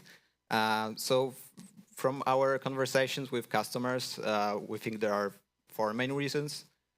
First is security. Usually there is a lot of internal systems or components which are dependencies for your builds. And usually you don't want to expose those systems to the open internet. So that could be a reason. So those components are usually accessed only from the private network. The other reason could be a cost. In a certain scale, it may be probably more optimal cost-wise to run your agents in your environment, especially if you have those internal dependencies and your agent can run in the same network or in the same cluster. Which is a good segue to the third reason, which is speed. So to speed up your builds, probably you want to run the agents close to your dependencies, dependent systems. So there is like a small network latencies, which makes your developers happy because eventually we all want fast builds. And the fourth reason could be customized running environment. So if you decide to run your builds in the CI provider platform and you need some tooling that you develop internally, you probably don't want to install that tooling on each build because it will contribute to the build times, right? And if you decide to self-host, you can just build a Docker image which has all the tooling already installed, or you can run on the VM, which also has those components. So yeah, a lot of people decide to self-host CI agents. And as I mentioned, usually CI providers gives you the Docker image or a binary, so you can build a Docker image. So you may want to run your CI agents as Docker containers. And there is a question how to orchestrate those containers, and this is where Kubernetes comes into play. So yeah, for example, we will focus now on more concrete example where we will try to run BuildKite agent in our Kubernetes cluster. So you can configure, build kite agent provides Docker image, so you can configure just the deployment with fixed number of replicas. I guess that's pretty well-known manifest for everybody. And so yeah, our build kite agent is running and things are good, right? But the problem is how you can auto-scale the deployment. So as your usage of CI grows, maybe those 10 replicas are not enough. The build queue is just getting bigger, and the devs are waiting for their builds to start running, right? So Kubernetes comes with a built-in feature for auto-scaling. It's called horizontal pod autoscaler. And I think it's also pretty well-known and recognized feature. And this is how the manifest for our horizontal pod autoscaler for the build kite agent could look like. So you can specify minimum and maximum number of replicas, and things are good, right? So not necessarily, because by default, the decision of scaling up or down is made on resource usage of one agent. And you can easily think about situation where the resource usage is a not good indicator when to scale up or down. Say that basically resource usage fluctuates during the build. So, and agents are usually developed in a way that they can handle one build at the time. And if you don't reach the resource usage threshold, Kubernetes won't add another replica. So the build queue just keeps growing, right? So we need a better way to, better indicator when to auto-scale, where to scale up. And fortunately, Kubernetes also offers you a way to not only scale based on resource usage, but also on the custom metrics and external metrics. So the external metrics external metric is basically API provided by Kubernetes, which you can use in the horizontal pod autoscaler definition. And we will try to make our CI horizontal pod autoscaler better by using external metrics, which will be data from CI platform. Yes, so the good news is in the build kite context, you can already do that. There are open source tools to do that. So there is build kite agent metrics, which you can deploy to your Kubernetes cluster just next to your agent. And what the build kite agent metric does is basically polls build kite API on regular interval, gets the real-time metrics of usage or traffic, if you like, of your CI system, and then it exposes metrics on the metrics endpoint in a Prometheus format. So that's cool, but you cannot use Prometheus format metrics in horizontal pod autoscaler. So actually, you also need to use service which is called Prometheus adapter, and it's a translation layer between Prometheus metrics and Kubernetes metrics, external metrics API. But to do that first, you also need Prometheus server, which will first scrape the metrics from build kite agent metrics endpoint, right? So if you can try to visualize that, it looks like this. So what we eventually want to have is this build kite busy agent percentage metrics as an external metrics in Kubernetes. So we can use that in horizontal pod autoscaler and set, my target is to have 60% of busy agents. So if you deploy all those services to your Kubernetes cluster, this can be achieved, right? However, there are two issues with that approach. So the first issue is basically a chain of events that needs to happen from T1, where the usage metrics are exposed by BuildKite API to T2, where they are actually in your Kubernetes cluster and you can use them. And those events are basically BuildKite agent metrics needs to call the BuildKite API, right?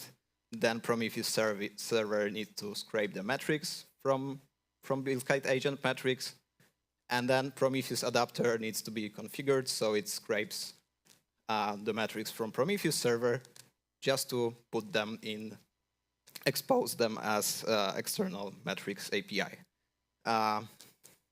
So that's a lot of operational complexity for something that should be actually quite simple, right? Because at the end of the day, it's just transferring data from one API to another.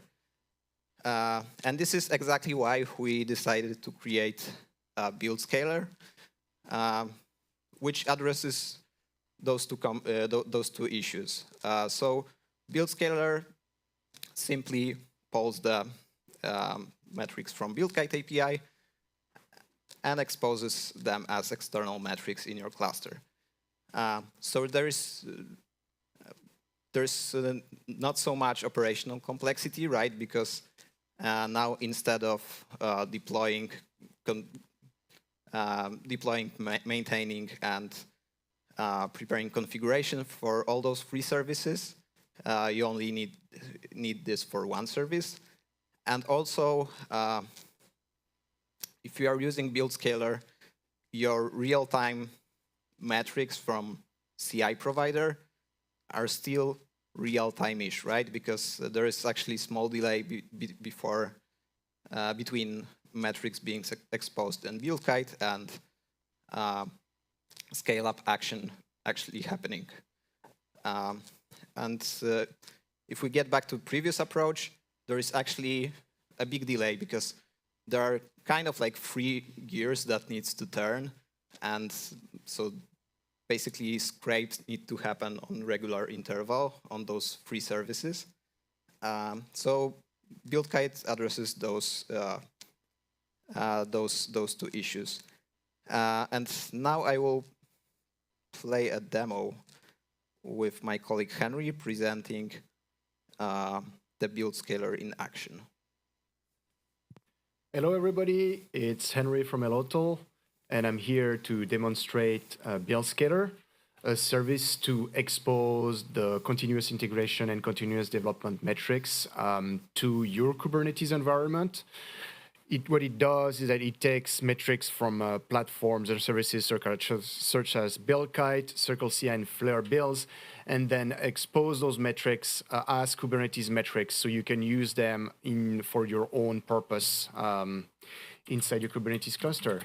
So first, let me show you what we have running in that server that I have here. So here I have a few pods running. Here we have the build scaler API server, which is the service I'm demonstrating right now. And we have the BuildKite agent, which is a built agent for the BuildKite CI service. So if we look at it here, we can see that pod has been created by a deployment, and that deployment is piloted by what we call horizontal pod autoscaler.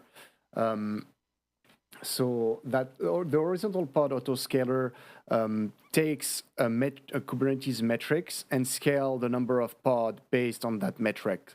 So here we can see the metrics. The metric is the BuildKite Buzzy agent percentage. This is the metric that's supplied by build scaler.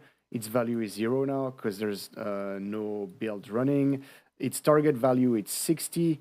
So because this is a percentage, what that means is that if more than 60% of the workers are servicing a build, then the horizontal pod autoscaler will scale up the number of workers. We have a few limits, a maximum of 20 workers, so we don't spin out too many workers if all the workers are busy. And here we have a few things to like make the scale up and down go a little bit faster for the demo. Okay, So now let's kick off some builds to see the scaling in action.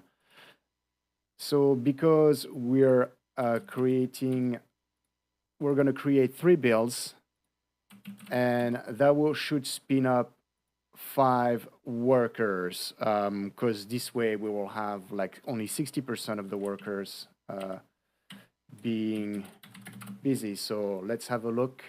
And another worker has already been created. Here we can see that's the BuildKite agent worker here. And if we go back to our pipeline, we can see that all of the jobs seems to be running. If we go back here, yes, indeed, we can see more agents have been spinned up, and more agents are going to be spinned up because we're not quite, the horizontal pod autoscaler is not quite at 60%. We need 2 more pods for this. And so here we'll see we now have 5 pods. Now the horizontal pod autoscaler will have its target at 60, so it will not create more pods. And so while we wait for the builds to finish, let me show you the metrics that are being returned by the build scaler. So here kubectl talks to the control plane, but because of that URL, the control plane actually forwards that request to the build scaler API server that we saw before. So the build scaler API server returns all those values to the control plane and then returns it to kubectl. Okay, so now let's see what's happening with our build.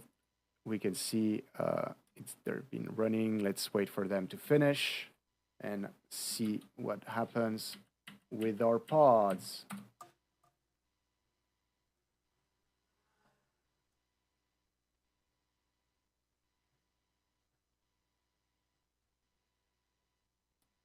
Okay, the first test passed, so anytime soon now we should see the number of workers decrease because the horizontal pod autoscaler will be below its limit. So here we can see 1 has been deleted as soon as the next build is finished. It's going to terminate. Here we can see another build terminating. And now there's only 1 build running, so we should probably have like another one terminating soon. Yes. And yeah, they're going to be terminating gradually one after the other.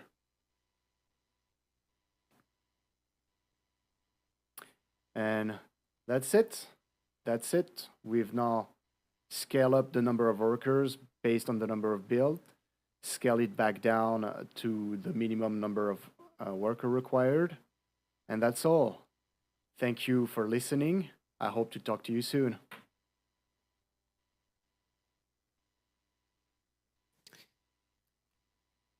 Okay, to quickly summarize, we currently support BuildKite, Circle CI, and Flare.build, but actually adding another CI provider is quite easy.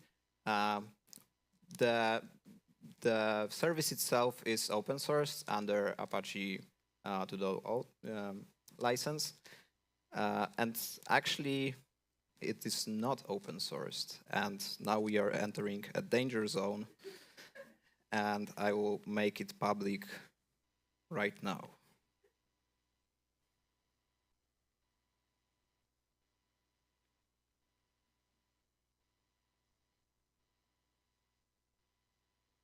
Okay, so it's now public. The 2 more things I wanted to mention. So first, the horizontal pod autoscaler API is quite flexible. You can specify various policies, stabilization windows, and really, if you have like a data to pilot the autoscaling, I think it's a great component to build your CI fleet of agents. Probably, if if you decide to go with that approach, at some point you will also need to look for auto-scaling solution not only for workloads but also for compute. And shameless plug, we have a product called Luna, which works great with that, and I'm happy to talk about it probably after the presentation. So thanks for your attention, and if there are any questions, I will be happy to answer those.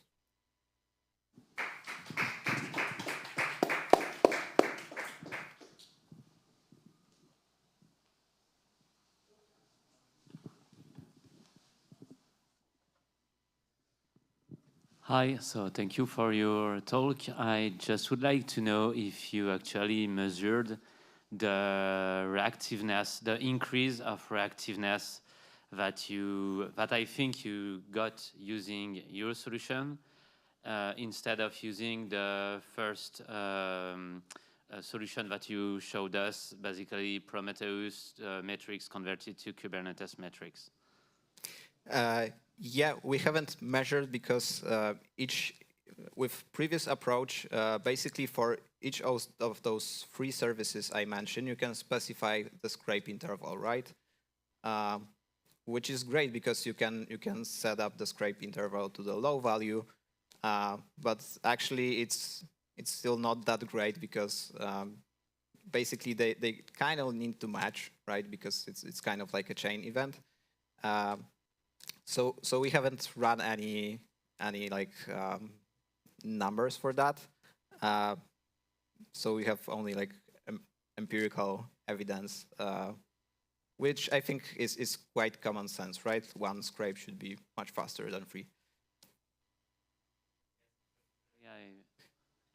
Yes, thank you for your answer, and particularly I think that you should also reduce the resource consumption, but only having your services instead of having the transition between Prometheus metrics to Kubernetes metrics. Thank you. Yeah, thanks.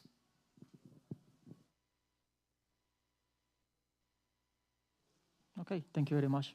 Thank you.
Week here we created a small guide, okay, just with restaurants, places to visit, okay. So you want to take a picture.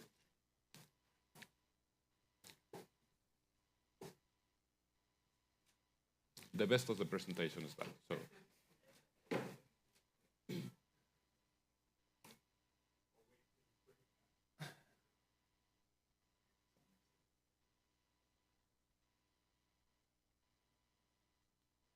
There we go.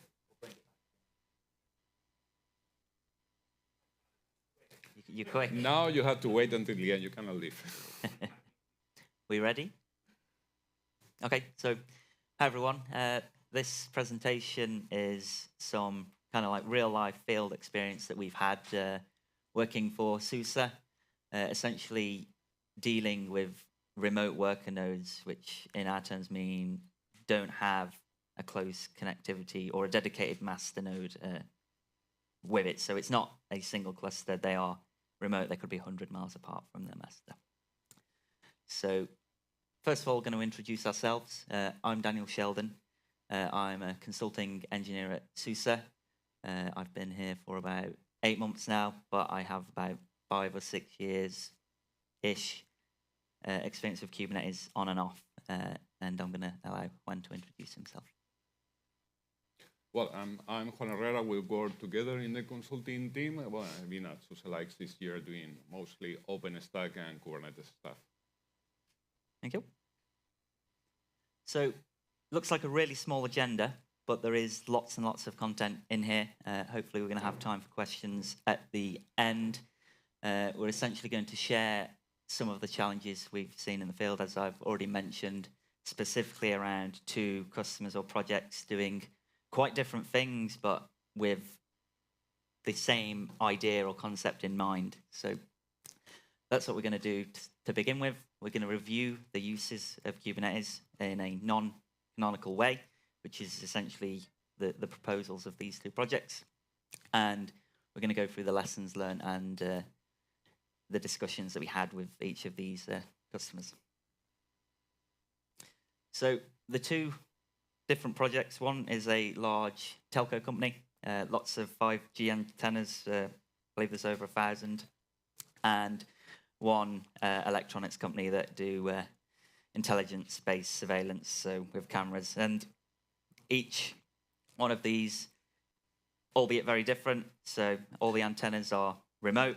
All the surveillance cameras, again, remote. So remote worker nodes rather than clusters. So they could be anywhere. And we'll go through some of the problems that that introduces in the Kubernetes landscape and our best practices and the discussions that we've had around them. So the projects both have common denominators. They don't want the remote locations to run full Kubernetes clusters, mainly based on resource usage and the resources that they have available. They felt that they wouldn't be able to run full clusters based on the extra usage. They both see the value in Kubernetes, but the use cases that they provided to us are not exactly standard. So that's what we're going to talk about. So yeah, as I've mentioned, they all have remote worker nodes, or want remote worker nodes. Same common architectural requirements with the same challenges. And these challenges are listed here. So challenges with scheduling the workloads. How do we schedule those pods or applications onto these remote worker nodes, especially in instances where the master node can't communicate to the worker node, the latency between them. So challenges with the controller and keeping the cluster healthy was also an issue. Again, if we lost connection for 5 minutes, or I can't remember off memory, but it will come up what the default timeout is, then that node, we can't schedule it, which brings in challenges for high availability as well. Latency I've already mentioned, so another problem they had, because they were stretch clusters and all of these worker nodes also saw the same overlay network. When, for example, a ping hit a 5G antenna, it may not go to that worker node in that physical location. So then there'd be latency going from that node, from that antenna, sorry, to a node that could be 200 miles away, for example. And applications deployment kind of ties into the scheduling, but how do we manage those deployments to those remote worker nodes as well? So our best practice for remote locations or remote edge locations is to deploy a Kubernetes cluster, a full Kubernetes cluster at every single site. And you might think all about all the resource usage, which we will get to in the next slide. So having a full Kubernetes cluster means that not only do we wipe out some of the contentions and the problems that we'd have with remote worker nodes, it also means we don't have to tweak any of the default configs for timeouts and things like that to get the clusters to work and not be constantly in an unhealthy state. So Rancher, in this instance, can provide all of the tools needed.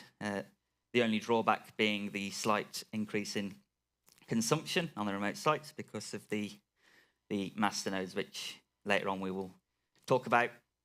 And there's a way that we can deploy these sites at scale, and that is with something called Fleet. So the best practice can only really be implemented in this scenario with a powerful continuous delivery approach. So Fleet is capable of that and can perfectly fit within the custom scenarios that we have. It's fundamentally a set of Kubernetes custom resource definitions, CRDs, and controllers that manage GitOps at scale. It's designed to manage up to 1 million clusters. So for this kind of use case, if they have 10,000 5G antennas, absolutely no problem. We can push the workload there at scale and at speed. You may have heard of other CD approaches. Something that differentiates Fleet is, rather than being a push-based CD approach, Fleet is a pull-based approach. So each worker node will be pulling from the Fleet server in the top end of the cluster, and then Fleet will be pulling from GitHub or GitLab or whichever whatever tool of choice you're using for storing your YAML or your Helm manifests. And yeah, it works pretty well over unreliable networks, so it handles temporary failures quite well as well. So quick overview of the processes running on each node type. So your master node will always have your API server, etcd, with the caveat that K3s can run SQLite, but most of the time it's etcd. Kube scheduler and the controller manager. And then your worker nodes have the free core processes there. It is worth noting on some distributions, you may not realize that your master node is also running those bottom three processes anyway. RK, for example, runs the kubelet and the kube proxy in a container itself. So they can be there running in the background. So there's a bit missing on there. Animations, nice. So understanding the resource consumption was key to these two customers. So this table here is the resource consumption analysis for K3s distribution, which is a lightweight Kubernetes distribution. It's got all of the binaries stripped down. It's nice and compressed. I think it's, how big is it? 60 meg? Roughly 50, 60 meg. You can provision in seconds. So you can see on the chart there that there's not really much difference between an agent running on its own and an agent running with a cluster. So rather than 5% of a core, you can have 10% of a core, and it's still within half a gig of memory. Obviously, if you were running K3s with a master node and then had 1,000 worker nodes, that resource usage may be higher. You have etcd, IOPS, and all that kind of stuff. But in a remote location where you're only likely to have one worker node, this is a pretty good chart to go on. And there's some extra discussion here found on this GitHub link in terms of resource usage. I'm going to hand over to Juan now, who will talk about some of the challenges in more technical detail that we had for these customers. Okay, thanks. Well, now let's start discussing the challenges we face with this approach that were said for us was not the best practice, but we try to accommodate to what the customer was requesting. But again, Kubernetes is designed to have constant connection to the worker node, or at least semi-constant. So it was not performing really well. It can be doing strange things if that connection is not permanent. Okay. So at the end of the day, when we are working in such a scenario, the problem we have is we want to set up something reliable, and the use cases that we were describing at the very beginning. Obviously, we want the software and the 5G towers to work perfectly. We want the security cameras to work okay. The problem with that is we need to do more testing because we are more influenced and more impacted about the physical layout of the network we are running on. Also, it's something that is really straightforward and everybody understands here because we are working Kubernetes how we deploy software. But these guys want to really manage, for example, the guys managing 5G, they really want to use the worker node and the antennas as if it were a virtual machine. And they want that mindset, they have that mindset when they deploy. So that means that a software goes to an antenna, okay, and another antenna will have a different software, or the same one, but the placement should be exactly one-to-one. That means they have to do deployments that have node selector that target individual antennas, and that's a challenge because you may imagine you want to target a software deployment to 1,000 antennas, you have to create 1,000 deployments, and that's a mess, okay?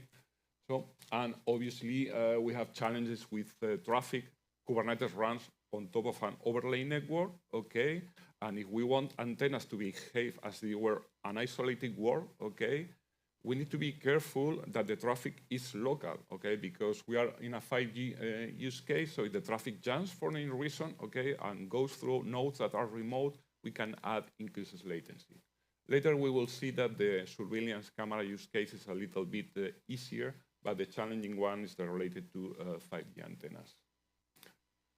So in terms of software deployments, we will see some of the challenges, but the only perfect way to control that a worker node and a specific worker node have the deployment we want is to use static pods. But again, that's an anti-pattern. That's not something that is recommended. So we have other type of deployments. but we mix here two things. One is the availability, okay? If we want a node that is running on an antenna to be able to survive any kind of situation, the only type of deployment that is matching that is the static pod definition, because it's the same model that Kubernetes uses for its own process. So an static pod is able to start even if there's no connection to the control plane. And that's not the case for the rest of the type of deployment, or there are some differences. So we have the challenges of targeting our deployment to specific places or a specific location and make them resilient, okay? In this situation we're describing, bad network links, partial connection, and that kind of situation. Then, as I said, we have the reboot problem, okay? Up to some point, we can manage when we deploy, we made a deployment and the pod is running in a remote location. It will keep running in most of the scenarios if we configure properly things like taints and tolerations. Okay, we can tolerate things like unready or not ready status on the nodes, so the workload will keep running, even if there is no permanent connection to the control plane. And now for our 5G towers, that's okay. But what happens if during the disconnection, then the antenna is rebooted for some reason? Then the processes will not start, okay? And that's a challenge and probably the biggest limitation of this model, and this is still on the works with the team. So let's go into more details to the scenario we're describing. So from a working point of view, we need to achieve that model, the blue model, okay? Because each antenna, each location is completely independent to the others, okay? So the traffic should be all north-south on that location, and the only each west traffic that is allowed is the control traffic, just to update the status of the nodes and just do the deployments. In terms of the user workloads, we should not avoid in any case that kind of red traffic, okay? So a mobile device that is connected to an antenna should be always, the traffic should be local. If we jump, we are dead. In terms of telco, it's completely unacceptable the amount of latency that we may be adding by that kind of scenario. So with discussing with the team, we were facing this problem. And again, we to be able to solve this somehow, we don't have a lot of options, because from a Kubernetes point of view, okay, the way we expose services, for example, the typical way to expose them, like node port or cluster IPs, when we do that, those type of definitions are cluster-wide, okay? That means if each single application running in one of the antennas needs its dedicated node port, we may end up with hundreds of thousands of node port definitions that even if we manage to make the traffic local, the definition itself, the custom resource, will exist in the central location, so our HCD database will become huge over time. So, and that's a big problem. So one solution to overcome that was going back to host port. Host port, again, is an anti-pattern. Nobody's using nowadays host port except for some specific workloads. For example, sometimes the English controllers are using host port, but it's not recommended or it's not used. But when we started to discussing this, it was the only possibility, because that way you decide that a pod that is running on a node is consuming a specific port, and that go to in the deployment definition. You don't need to create services, ingress, or any other way, or any other definition to export the service. Okay, so that's what it's covered there. So we started to discuss with them this basic approach. At the end of the day, within a location, our application will be using host port, and the local load balancers on each location will take care of the traffic, and that will make the traffic to become local.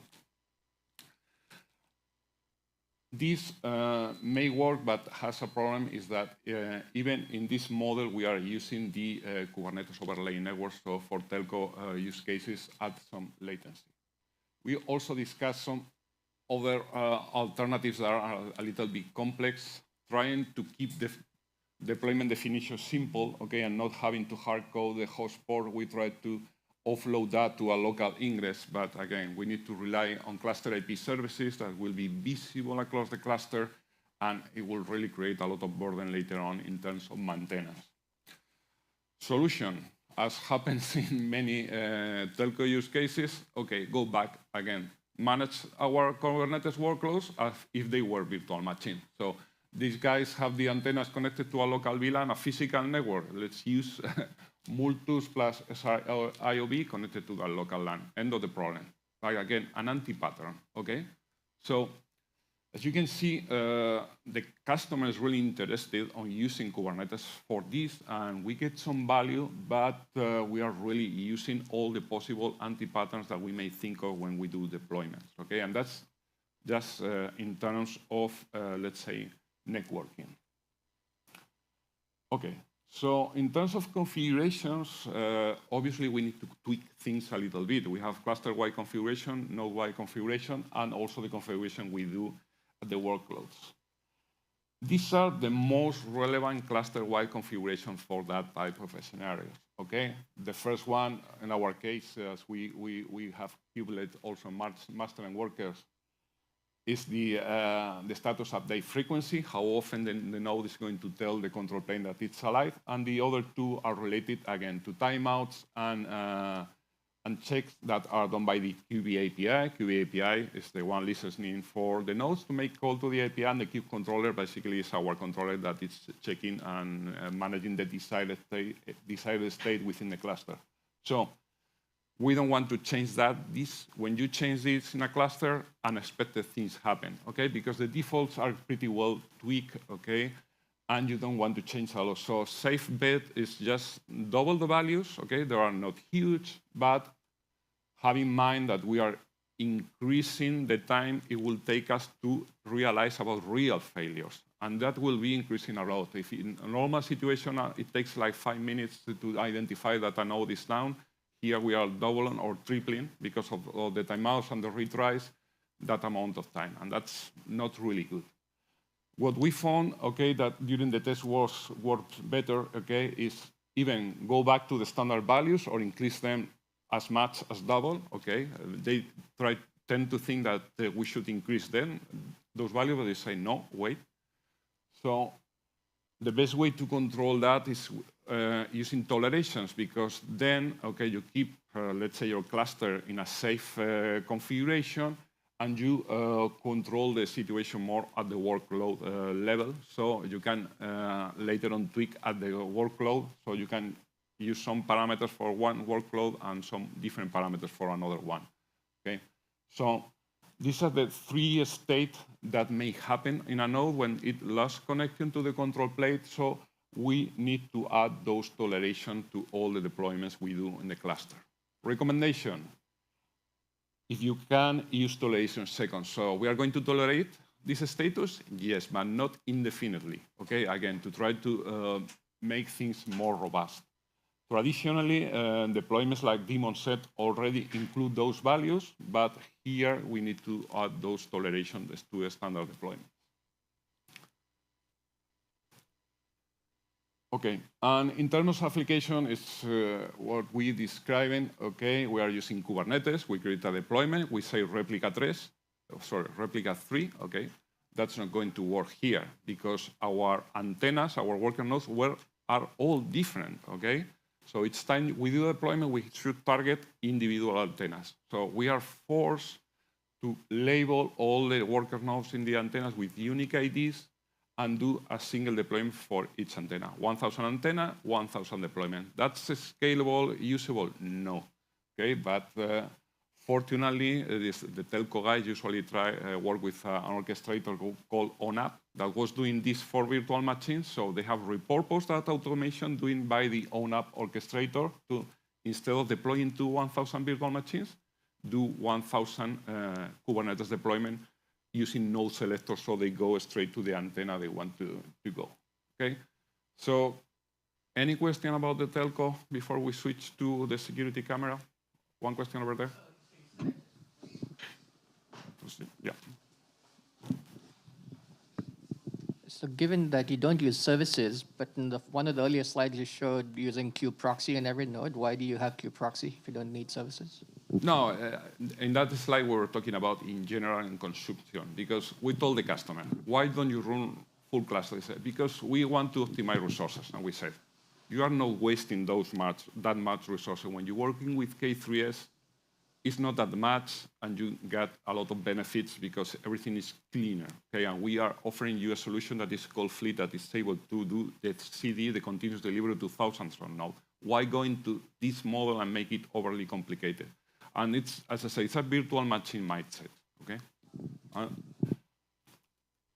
Then we have the surveillance camera use case, and this is also quite typical nowadays on this deployment. It's quite similar. What we have here, I need to go fast, basically is each camera is a worker node, okay? And here it's true that they use ARM64 compatible hardware, and the resources are really limited here. And there is, in this model, they also want to apply artificial intelligence. So what they are doing here are smart cameras. Those smart cameras are going to be capturing information, but also will receive the result from AI training models. So they will apply things like mask face detection that we were seeing in your session and that kind of stuff. So they need to be smart devices. But, and they have been starting using place location relatively small, like building and stadiums right now, but they want to extend this to public transportation. When we are in the same building or we are in a stadium, we are in a local network, okay? So we expect the latency to be low. Even some of the cameras are using Wi-Fi, and having in mind that the same connection that is used for all the control signaling is also used to the image itself. But that really behaves more or less like a real cluster. So in this case, it's not that strange to follow this model, okay? But again, there are some challenges that are shared in both scenarios, especially when we move and scale the environment. In this example, we recommend that the customer keep the default values, okay? Don't change anything. And the most important deployment, that will be the software that will live in the cameras, will be deployed as a daemon set. So again, they are the same toleration, but these ones will be already bundled within the daemon set deployment, so nothing really fancy. So in this case, it was not that hard to achieve the result they wanted. In terms of application deployment, okay, what will go to the cameras will be a daemon set, a node selector, okay, for type camera. Then they will have the local artificial intelligence manager that will be at the facility, that will be also targeted by a node selector, the rancher management itself. And then we have the nodes that will be doing the training for the artificial intelligence model, okay, and those will be targeted. So here, the deployments are more like a typical deployment, as the type of nodes we have is not that big, okay? That's basically all. More questions? Thank you.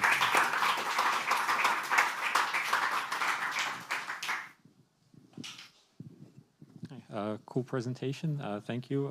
I have a question. So if in the camera case, for example, I assume everything's like one big Kubernetes cluster. What happens if they try to schedule something, like I guess some AI training, and all of the cameras, or in this case nodes, have no more capacity? Does it just wait and it can't be scheduled, the workload, or what did they do? That's a problem they have, but that's something they are sorting out. I mean, they are the ones. That's why the requirement for us on this clear, okay, your layer, the Kubernetes layer, should be as minimal as possible in terms of resources, because we have some challenges, but that's something that we do not control. I mean, they are the ones responsible to make sure, okay, that the models they dump to the cameras don't consume more resources than what is available. Okay, and this. They have they are Japanese guys really pushing in terms of testing, so it works. Okay, it works.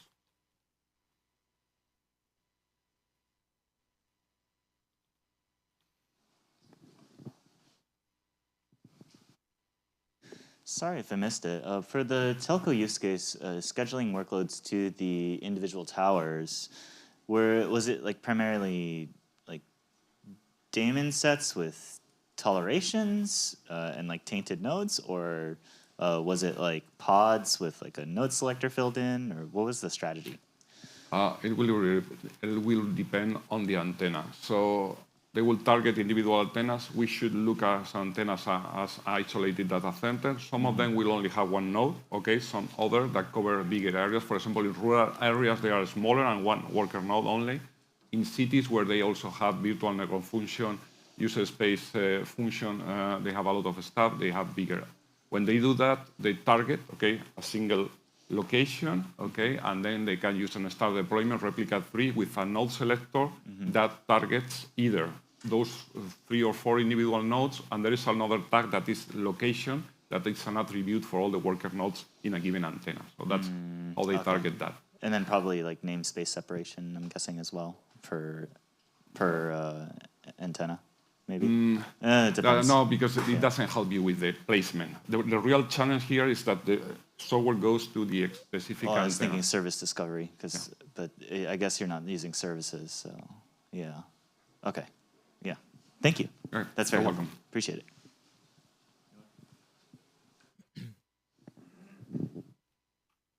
Well, I gather that for these scenarios, you contemplated going a single Kubernetes cluster node at each edge location with an I/O device, also a whole Kubernetes cluster at each edge location with the I/O device. But did you also do a compare of just ditching Kubernetes altogether and just putting a Docker runtime there? I mean, given that there's one workload that has to work exactly at this node and you have to label it to get that to happen, did you get any benefit out of, what's the benefit Kubernetes gave you versus just dropping a Docker runtime in a workload? Tell my salespeople. I mean, so at the end of the day, what this guy, they want to containerize workloads, okay? But as I said, the management they want to do are really based on traditional container host, physical server with Podman, Docker runtime, whatever, and just push your containers there. You don't need an orchestrator for the telco because you don't really want all the Kubernetes schedule capabilities, because if a pod dies in a location, you're not going to spin up a new one in somewhere else. Right, you can't move the they radio to a cannot different... move. They are completely constrained to the place where they are, so you lose a lot of the benefits. So that's where the summary of what the big takeaway is that Kubernetes can do a lot of things, okay? It can do it well, but they are anti-patterns. But even with that, it works pretty well. But it's true that there are some other alternatives, okay? So this is not the standard way of doing Kubernetes, but it can also cover those scenarios. But I agree with you, there are some better solutions for this. And if my customer hear this recording, they are going to complain, but that's a reality. That's a reality, yeah.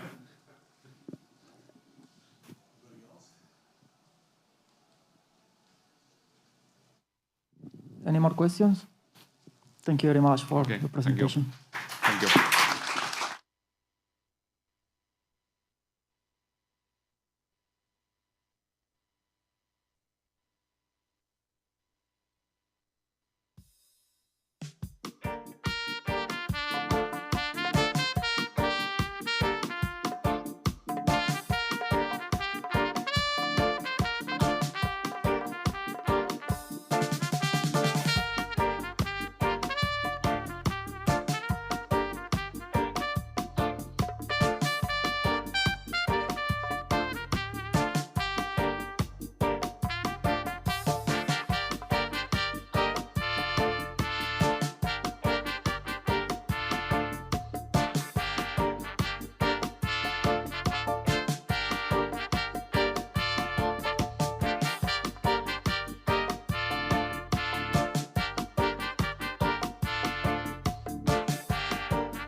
the Golang value struct straight out of your application. And then we've also got that person. I mentioned earlier about how we used to just throw it over.